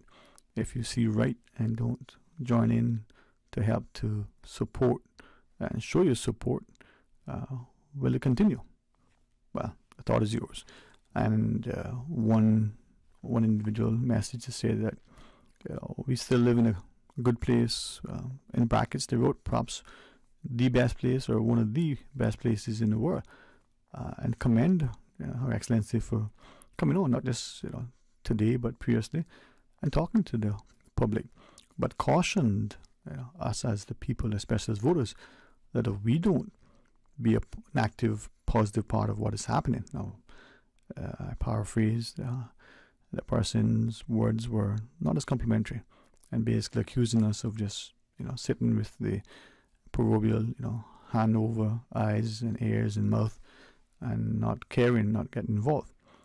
But unless we engage, how are we expecting things to be better? Just very much like the immediacy of life. We had a number of, as we said, unconfirmed reports, and we say that unless it comes from the official accepted sources that something has transpired, we're mindful not only that we don't want to be irresponsible or reckless, but we certainly don't want to be inaccurate and create alarm amongst our people. But we appreciate that the way the world is now, everybody has some sort of electronic device that can capture video and or audio and share it. But even in seeing and hearing that, our analysis and our added commentary and sometimes editing may create a seemingly inaccurate, or at the very least incomplete picture of what may have transpired. Now imagine seeing and hearing something. Worse yet, if we read it, or if someone now is sharing it with us, to what extent they have added their own, quote unquote, spin to it. And I use that deliberately because when we hear, the talking heads put the spin on something, we know that's what's being done, but we accept it as by belief. We don't do what some would say the great U.S. President Ronald Reagan would say. Trust but verify, when he would be speaking to his Russian counterpart. All right, let's pause and let's take that break for our news. And when we return, we invite you to rejoin us. Stay tuned. Radio Cayman, the voice, the heart, the soul of the Cayman Islands. Today's biggest news. Radio Cayman. Your voice, your choice. Local, regional, international. This is Headlines from Radio Cayman's newsroom. Today's biggest news. Brought to you by Tropical Plaza on Smith Road. With your latest headlines, I'm Felicia Rankin-Solins. Hazard Management Cayman Islands is aware of reports of an explosion at a location in the North Sound Estates area of Savannah. First responders are at the scene of the incident, and additional details will follow.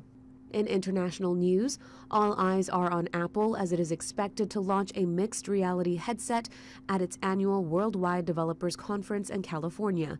It will be the technology giant's most significant product release since it unveiled the Apple Watch in 2015.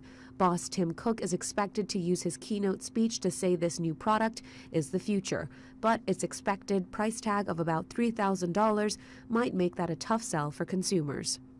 U.S. fighter jets scrambled at supersonic speed to intercept an unresponsive plane as it flew over Washington, D.C. on Sunday. The F-16 jets caused a loud sonic boom that was heard around the region, prompting concern from some residents. They were deployed after the plane entered some of the most heavily restricted airspace in the country and failed to respond to the authorities. It then crashed in a rural area of Virginia after a rapid descent. These are your headlines. I'm Felicia Rankin-Solins. Today's biggest news. Radio Cayman. Your voice, your choice. Local, regional, international. This is Headlines from Radio Cayman's newsroom. Today's biggest news. Brought to you by Tropical Plaza on Smith Road. Ultra Lounge and Grill in Tropical Plaza on Smith Road. Party time, anytime. Dine in, happy hour, whether you're vibing, lining, or partying. Ultra Lounge and Grill. Let loose, cause it's always a fete at Ultra Lounge. Call 322-4759 or email ultralounge345@gmail.com to book your next party. Ultra Lounge and Grill, Tropical Plaza on Smith Road. Between the traffic, the meetings, kids' activities, there just isn't enough time. Best Health Pharmacy was a game changer. Not only are they centrally located on Eastern Avenue, but they deliver prescriptions for free anywhere in Georgetown and West Bay. I could not believe it. When my prescription ran out, they ran it back to me. Best Health Pharmacy, located at Crown Square Plaza on Eastern Avenue, across from Edie's Decor, offering free prescription delivery anywhere in Georgetown and West Bay. Call 949-1301 or WhatsApp your prescription to 924-5358. Best Health Pharmacy. Your health, your convenience is their priority. Talk today. But I do have some questions. Talk today. Cayman Islands' foremost listeners participation program. Talk today. Because there are more questions than answers. What the public is saying. Waiting to take your calls right now. Sterling Dwayne EBANKS.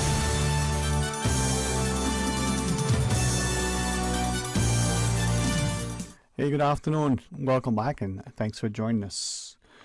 949-8037, 949-6990. Toll free with the compliments of Flo, 1-800-534-8255. Or you can WhatsApp, 925-32621. Not quite sure why. And for what it's worth, I hope you accept the apology. There's nothing seemingly on our end that would be hindering or somehow impeding your ability to call, but the three individuals who have messaged to say they can't get through calling us, really not sure what to tell you. Just keep trying. 949-6990. 949-8037. Or you can WhatsApp call 925-32-621. We've double checked it, and seemingly lines working. Most challenging sometimes for some people. Where we are, and sometimes it's just us. Sometimes it's just where we are in terms of our location. I don't know. I'm not going to try to explain it to you, and hopefully we'll get a better perspective from it. All right, looking at a couple of messages from our listeners, and you just heard our headline news confirmed that HMCI's account, and we know from I guess we call it social media. Some of us would probably more affectionately see it as a citizen journalist, that something transpired. It would appear that it's quite an issue. Hopefully there won't be anything significant in terms of injuries. All I would ask of us, not impede as we look to figure out what's happened, not impede their emergency personnel, and in particular where the fire and the emergency services from the HSC and the like. And equally, be prayerful for their safety, but for any individual that may have suffered any injury. All right, well, give us a share. Your thoughts with us. Give us the opportunity to hear from you. 949-8037, 1-800-534-8255. And this is where, because of our jobs, because of the lives that we live, sometimes we can feel the emotional impact of something, but we still have to very much do our jobs, show up and be be very present, be very much instrumental in whatever is happening within our communities. And the expectation sometimes from us is that we believe people can continue at the same pace, even though we know that there are significant things that are transpiring. Take for instance, a truck is driving down the road, and it's easily and able to travel at that speed at any time. But that truck is legally towing a load, whether it's a trailer with a boat attached, whether it's something heavy, whether it's has sufficient resources around it and support like the emergency service to ensure that this very wide load is coming. You would not want nor expect that truck and its occupants to be going fast, as it were, to be driving in an attentive manner. And you would also hopefully be appreciative that in being very cautious and much slower rate of speed, that might be some inconvenience to you and a delay.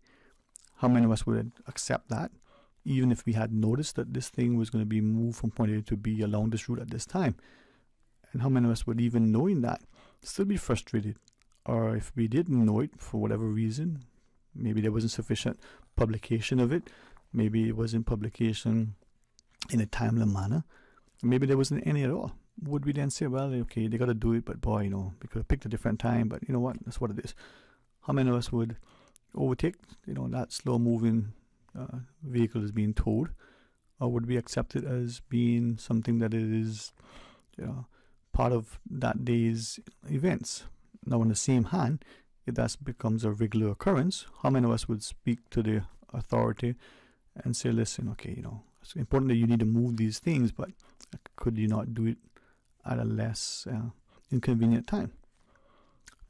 Both approaches could help or hinder. Well, what society do we want? All right, 949-8037, 949-6990.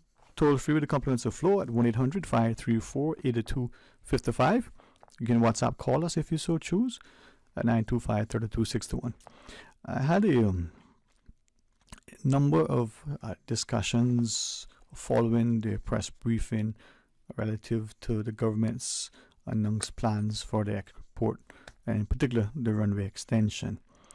And in trying to listen to make sure I understood what was being shared, specifically from two of the many groups that shared their thoughts with us, with the intent that they wanted that view to sort of be put out in the public domain through our talk program.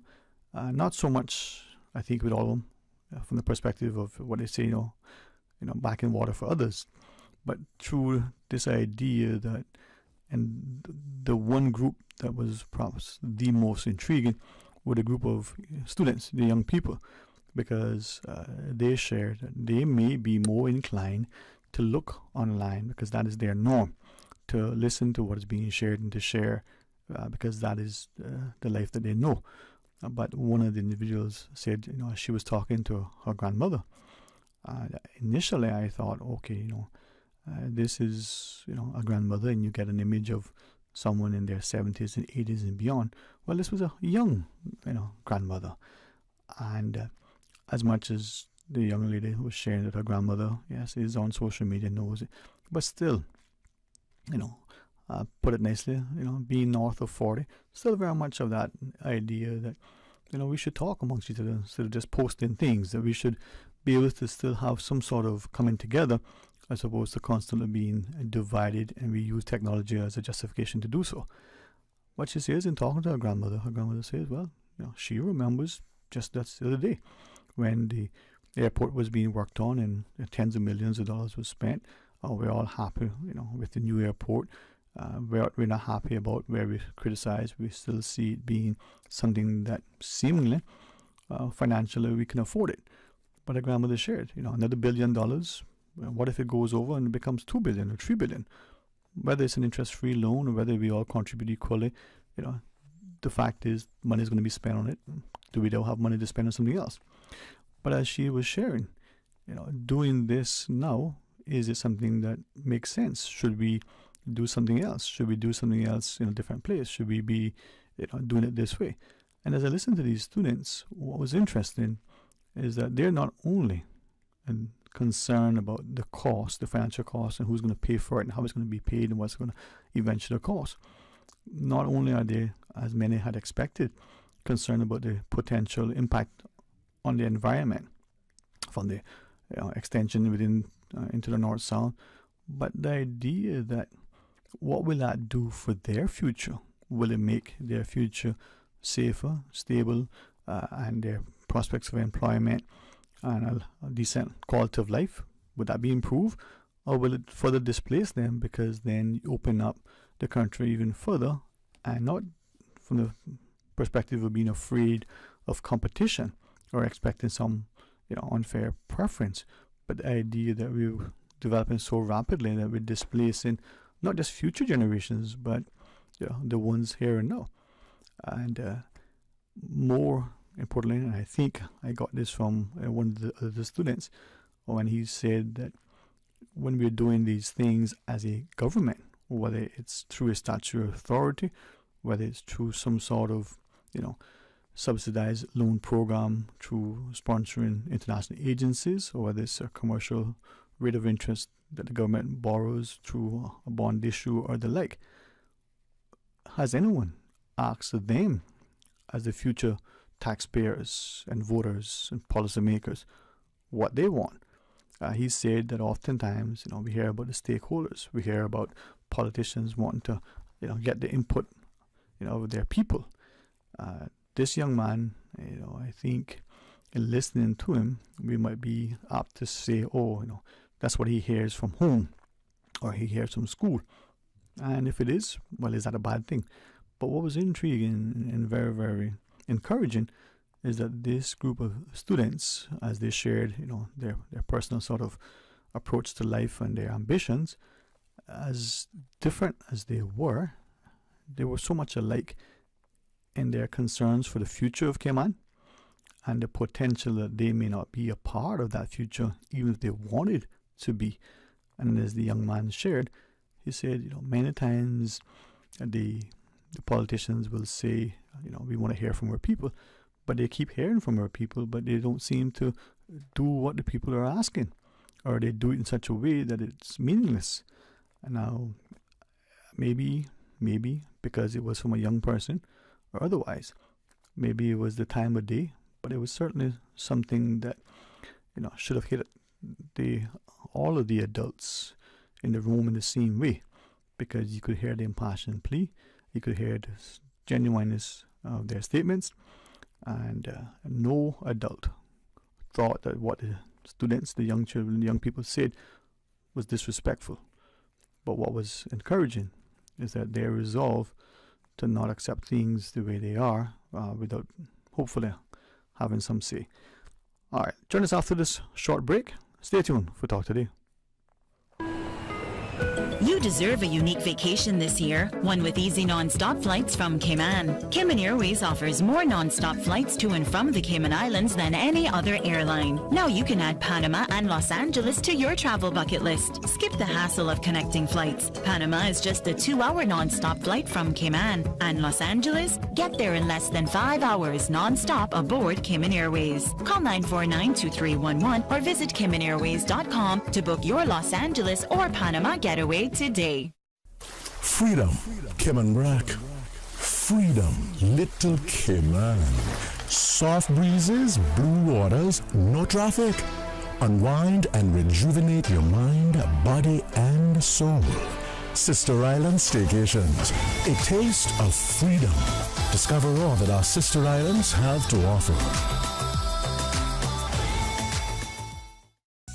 At Doctors Hospital, we know life happens, and usually when you least expect it. So when unexpected medical issues arise, you need quality care, close to home. Located in the heart of Georgetown, our accomplished team of physicians and medical staff treat minor urgent conditions such as migraines, chest and abdominal pain, shortness of breath, burns, broken bones, open wounds, and more. 24 hours, 7 days a week with no appointment necessary. Peace of mind is important when life happens. At Doctors Hospital, we're always here just for you. Need to speak to someone? Call 949-6066. If you're a parent, you know that providing your child with a quality early education can be expensive. However, the Ministry of Education offers funding through the Early Childhood Assistance Program to help Caymanian children attend an early childhood center. This year, the Ministry has introduced a new online portal, moeapplications.gov.ky, to make the application process more convenient. Visit the website now to learn more or get started. Talk today. But I do have some questions. Talk today. Cayman Islands' foremost listeners participation program. Talk today. Because there are more questions than answers. What the public is saying. Waiting to take your calls right now. Sterling Dwayne EBANKS.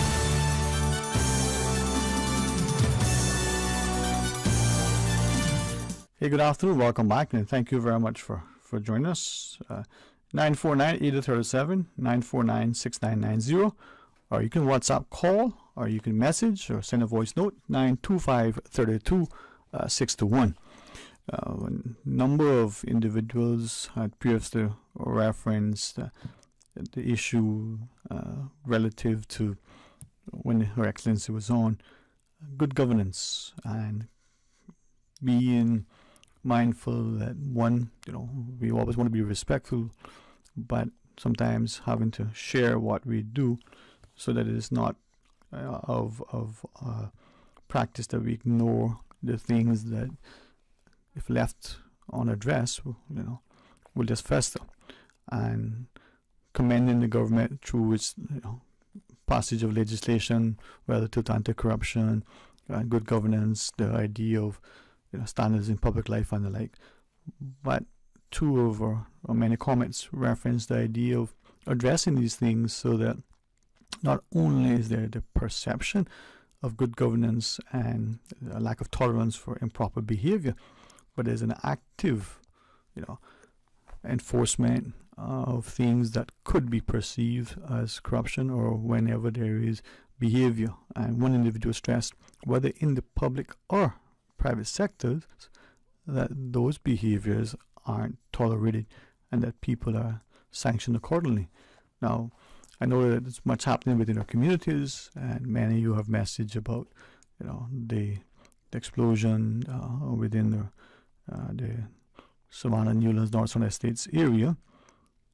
It's important that we see how life sometimes can be so unpredictable, that things can happen at the blink of an eye and change our lives, forever.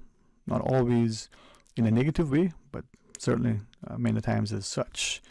We have one other sort of comment following on to our questions from our students relative to them not being consulted, for them not necessarily seemingly included or invited to participate. And when they are, it's probably just a token gesture. A listener messaging to say that, sort of the best way to describe it, if you don't pay the piper, you don't call the tunes. And perhaps for many of us, we still subscribe to the notion that as children and young people, they're to be seen and not heard. This listener very, very directly shared that needs to change. We keep saying that our children are the future, but are we cognizant that they are being impacted and affected now? What examples are we setting for them? Are they seeing and hearing what we're doing, or do we think as adults that they're blind and oblivious to all, and that somehow they're going to change their view once they become adults and involved and asked to be a part of it? This person continues to write to say that perhaps when we see the behaviors of adults today, it may very well be because as children, that was the behavior that they saw and understood that if they copy that, then they would get, and the person put quote unquote, a measured level of success. The person writes in conclusion to say that if we want honest, ethical, honorable people, maybe we need to be honest, ethical, honorable examples. Well, what is your thought? 949-8037, 949-6990. Toll free with the compliments of Flow at 1-800-534-TALK.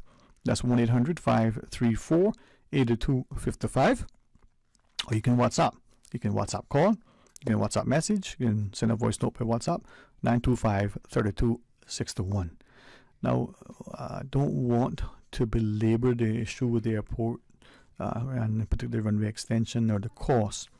I had a quick exchange during the break with a listener, and I think the inference and certainly the sentiment as expressed was such that the person thought, you're being polite and defensive of government. Don't know if that's the case or not, but the thing that I see is that if a government of the day proposes to do something or decides not to do something or changes its course in its initial endeavors in doing something, it's either for the populace to weigh in on it. If they agree, then they're willing to champion and defend it. If they disagree, that they have alternative, solutions. We need to be individually sensitive and sensible and sufficiently motivated to engage, and we shouldn't allow other people, as I've often heard recently, to carry water for us. We got to be willing to carry, our own buckets of water. Perhaps when we so do, we'll value every drop. Someone, brings something to you, and you didn't have to worry about how it come from. You believe that if it's discarded or left to spoil or rotten, it'll be replaced. Well, that may or may not be the case, but perhaps that thing has a finite, resource, and unless and until you have to secure it, source it yourself, whether you have to, preserve and protect it, maybe only then you will see it. I think back to the examples our children perhaps have had to learn as we've demonstrated as their parents. They ask for something, we help them to get it by earning it. It's not that we can't afford it in some cases, but we thought the lesson would be better taught if they had to earn it. And that may mean, a level of physical work. It may mean that they got to be willing to do something in order to be rewarded for that thing. Perhaps our parents taught us that because that was what their parents taught them. Maybe if we do the same, they'll see how important it is to, appreciate what they have, to take care of it, and to ensure that in valuing this thing, that they become better stewards for valuing other things. It may seem naive. For some of you may say, well, that's the norm, that's how it is. But for many of us, in our attempt to make the lives of future generations easier, we may unfortunately create a sense that things come without effort. There's a reward without sacrifice. There's attainment and accomplishment and acknowledgement and celebration without doing anything. I'm not sure about many of us, but I wonder if we think that the food that we consume somehow just appeared on our plate. Did it come from the microwave? Was it taken from the freezer in the house or the supermarket, and then we just popped in, and seconds later, we had the best fish dinner? Or is it that, we explained to them, that fish, was procured because someone, got into the catboat and rowed it far afield and with great effort, and after many exhausting hours, caught, brought it back to shore, clean, prepped, and that also included, finding the coconuts, removing them from the trees, husking, grating, and doing all the things just like, for the accompanying bread kind. But it didn't just happen, within the course of the day. The cassava and the sweet potato had to be planted, and before that, the ground had to be prepared. And then when it was harvested, they need to make sure that there was some left for another time. Maybe that seems to be a long drawn-out approach, but until we appreciate that it takes time for things to, come to fruition, maybe we don't really understand that you don't just blink your eyes and there it appears, even though that may seem that way. Well, 4 minutes or thereabouts left of our program. Time for a call or two if you so choose. As we go to this call. Welcome, good afternoon. Thanks for calling. Hello, good afternoon. You need some company. I thank you. Uh-huh. Thank you. So, how was the mangoes? Oh, thank you for asking, because I don't know that I should have, but I certainly enjoyed every bite. And last evening, maybe I had 2 men at one time, but boy, they were tasting delicious. Yeah. And guess what? Uh-huh. They wasn't stolen. Uh-huh. There was not an overreach fence pick mango. It came from an honest individual that gave them to me. So it was not stolen. So Yep. just making that clear up there. No, thank you. And, thank you for asking and sharing that, because many of us are familiar with the term. Many of us live by that. We heard it and we shared, share and share alike. So as I can give. If someone, brings mangoes or something that they've, baked, in their oven, and, I can share it with a friend or a co-worker, we get to appreciate that level of fellowship, the idea that we are in this, and through this we can be bonded more closely because we have a sense of humanity, and I know that we are busy. I truly understand that. I understand that sometimes the external pressures, sometimes the pressures we put on ourselves may cause us to justify that we don't have time to pay attention to this thing. We probably even oblivious to the thing because it's not right in front of us at that time. But it's good to know there's loving, kind, generous people like you. So many thankful like you. Yes, a lot of them out here, but they're scared to share. They're scared. They're bashful. Uh-huh. Some of them means well, but they're bashful because, the generation is different from my mother days and your mother days and their grandmother days. So, people want to give some, but they be bashful. But Sterling, I'm going to say the subject now, you got to go off the air. Yes, ma'am. So now that the compass is sold to Daddy Dart, Mr. Dart, you think you'll get our 27 TV station back? Maybe I can answer that, one way, perhaps be more sensible. That's a commercial decision that I think, they'll make. Maybe they'll decide that it's not financially viable, but it's appropriate for the community. Maybe they'll find a way to say, listen, a different business model needs to be adopted that make it very, very lucrative. There are those of us, that's how we prefer and use this day through a video. There are those of us that, like me, like the audio. There are those who would say that that's even an outdated mode of transport as it is when it comes to information. They want it from the person on the street. Take, for instance, something is happening that may involve the police or a politician, right? A traffic accident, God forbid, or a public meeting by a politician. The people that are, not present, are we becoming accustomed to someone who is, whether they're driving by or they're in attendance, taking out some device, recording what's transpiring, and then very soon thereafter sharing it, as we're told, or maybe doing it live as it's happening. We say live stream. Maybe that's what's happening, unedited, unfiltered, without any commentary. But we do need a TV station because, like I tell you right now, Sterling, the government channel and those other two channels that I believe, not fully sure now, affiliated with the government. I could be wrong. But all they got on there is a bunch of repeat garbage, 95% of it. And then at the cable company, when you go and pick a package, these are on the package, and it's got like 4 Jamaican channels into this package that I do have, I have the minimum because I'm not no crazy TV person, you understand?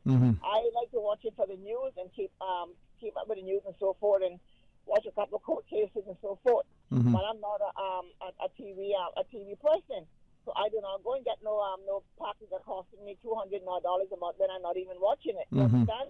Right, so what right. I'm trying to say is they got these channels that I got thrown in almost a binary package they have there, and when Saturday and Sunday come, you know, court cases going on, and the news is a repeat all day Saturday and all day Sunday within the Florida, U.S. area. So what I'm trying to say is, you know, just wasting money at the cable company with this package that I have and many more have, and these things that come on, you know, and I'm quite sure half the people don't even watch them. They scan through them, and it's all a repeat on these three different, I believe, I know one is the government, I don't know about them two, but I believe that they all got related with government. I could be very wrong. Don't get me. Right. Don't get me for it. But what I'm trying to say is that we need 27 TV channel back here because that was really informative as much as Radio Cayman has been. We got too much media out there now on Facebook and all that kind of crap that you know, we need to have a station. And if Daddy going to continue buying up in this Cayman Island, I beg him, give us back to Channel 27, please. You know, Sterling, let you go. But one question I would like someone to answer for me soon. How much of Cayman that Mr. Dart actually owns? Is it 50%, 75%, 20%, 5%, or 0%? Because Sterling, we're going to have to change the name of this island sooner or later if this continues. You know what got me Easter time? When someone came from his business to tell us, oh, you can use our beach at the public beach. You can use Barkers. You can use Starfish Beach. And you can use Barefoot Beach. And I'm like, excuse me? And they were going to find all these toilets and what do I have there? Toilets and, I don't remember, garbage bins there for the people to go and use. Can't recall as a child coming up to Cayman and somebody going to come and tell me, you can go and use my beach. Right. When we say, let's go to the beach. You know what I mean? No, I mean, that's a lot to unpack and we can talk about it. But a question that I'm asking now, how are we, all of us, the collective we in this society today, how are we when it comes to respecting each other when we're using, whether it's the beaches, whether we're in the sea somewhere, you know, maybe we're fishing offshore, whether we're walking in the dikes or just in our neighborhoods, are we considerate of other people? Do we throw our garbage there? Even, and I say this, I know some people that will have an apple core, right? And they will be reluctant to throw that in the bush, more so if it was a banana peel or orange skin, right? Even though that probably, birds will probably eat the apple core and the like. But yet there may be some of us who will take styrofoam, aluminum, glass, doesn't matter what. We might even take our household garbage and as we're driving along, just toss it from our cars. You know, two different approaches by two different mindsets. And I'm wondering where we are, the collective we, as I said, in Cayman now, when it comes to the way we interact with each other and our environment. I'm just curious. I mean, look at public facilities, whether it's a, you know, public space, whether it's a restaurant. When we go in there, do we leave the water running? Do we flush the toilet when we use it? Do we consciously and deliberately try to make sure that we don't leave any more mess than we found? Or do we maliciously, spitefully, perhaps just, you know, disrespectfully mess it up? Just for so. I mean, I'm wondering if that's something that's happening. That is something that is happening in real life, you know. I call it being spiteful and Yes, ma'am. clean it up. Yes, ma'am. Clean it up. Yes, That's not fair. Yeah. Well, it's caused me to start thinking of some things. No, let me rephrase it. It's causing me to start to consider strongly sharing some things and maybe in a different way that I've always concerned about. And look at public facilities, whether it's the parks, whether it's our beaches, or whether it's a restroom or a restaurant or the like. When people use it and they abuse it, it should speak to us in a way that offends us, if that's become the accepted norm. And you know what too? When we take and abuse it, then you're not allowed to use it no more neither. Mm-hmm. Regardless of what it may be. Yeah. You know?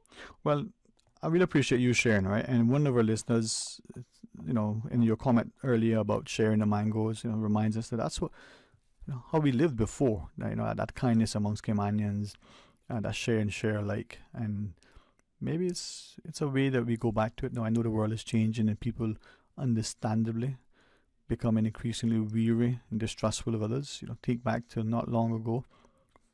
Some of us may be hearing this for the first time, but in my mind, it's not that long ago. There was tampering with a over-the-counter little, medicine, and presumably cyanide was in it, and people died as a result. I don't know if people remember that. There have been other instances since, so maybe that's caused us to be more weary. But do we need to be a little bit more deliberate in our kindness, more conscious? Yeah. Anyway, thank you. Yes, ma'am. Be more kinder because hate and meanness doesn't get us nowhere in life, and things are getting worse and worse for us on a daily basis. And we need to come back to that. Battle on the share and consider your neighbor and consider your family and consider everybody, even though you may not even like them. Right. Where manners is due, yeah. you give it, and where respect is due, you give it. Regardless of what the person may be, right. Where they come from. Yeah. Well, I thank you for taking time to share, and not just keeping our company, but it may cause other people to think, to draw alongside and compliment you. It may even cause them to say, no, I don't agree, but they were thinking about it. So thank you very much, all right? Yes, and we're not going to say mangoes, the mother going to say mangoes. No, I tell you what, I may spell it MANGO, but I can say it mango.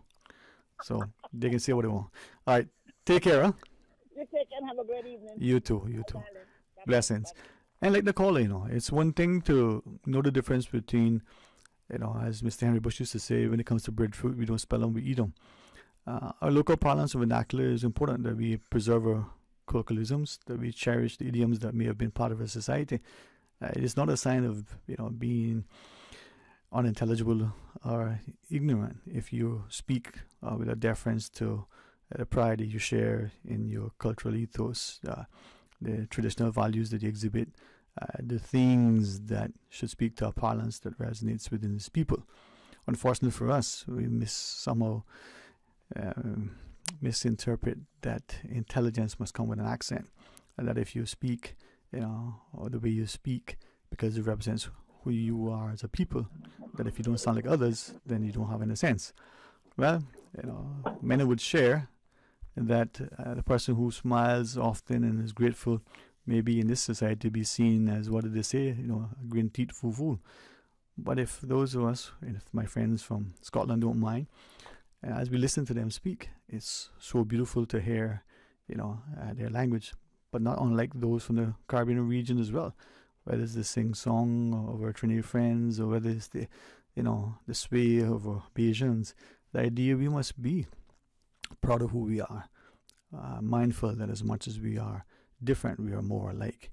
And if this is the Cayman in which we occupy, this is the time that we must ensure that we unite and come together.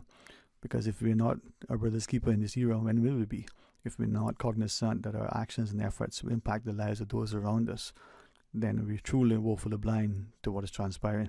And if we're not deliberate to make things positive and productive, not just for the profits that we may accrue because of the investments that we undertake, but because of the investments in our people, the preservation of the values and virtues that have hopefully inculcated in us, that we shall strive to instill in our children. Well, if we don't invest in a future that is safe, secure, stable, one that has political as well as economic and social harmony, then woe be unto us. Please join us again tomorrow for more Talk Today. And when you stand and face the giants, be mindful that you have an army of angels encamped around you. And when you lift up their hand, it's not to strike down, but it's to reach those below, to lift them to the quagmire that they may find themselves. Let your words be positive and nurturing, and let your actions and thoughts be encouraging, and let your endeavors always be positive and productive.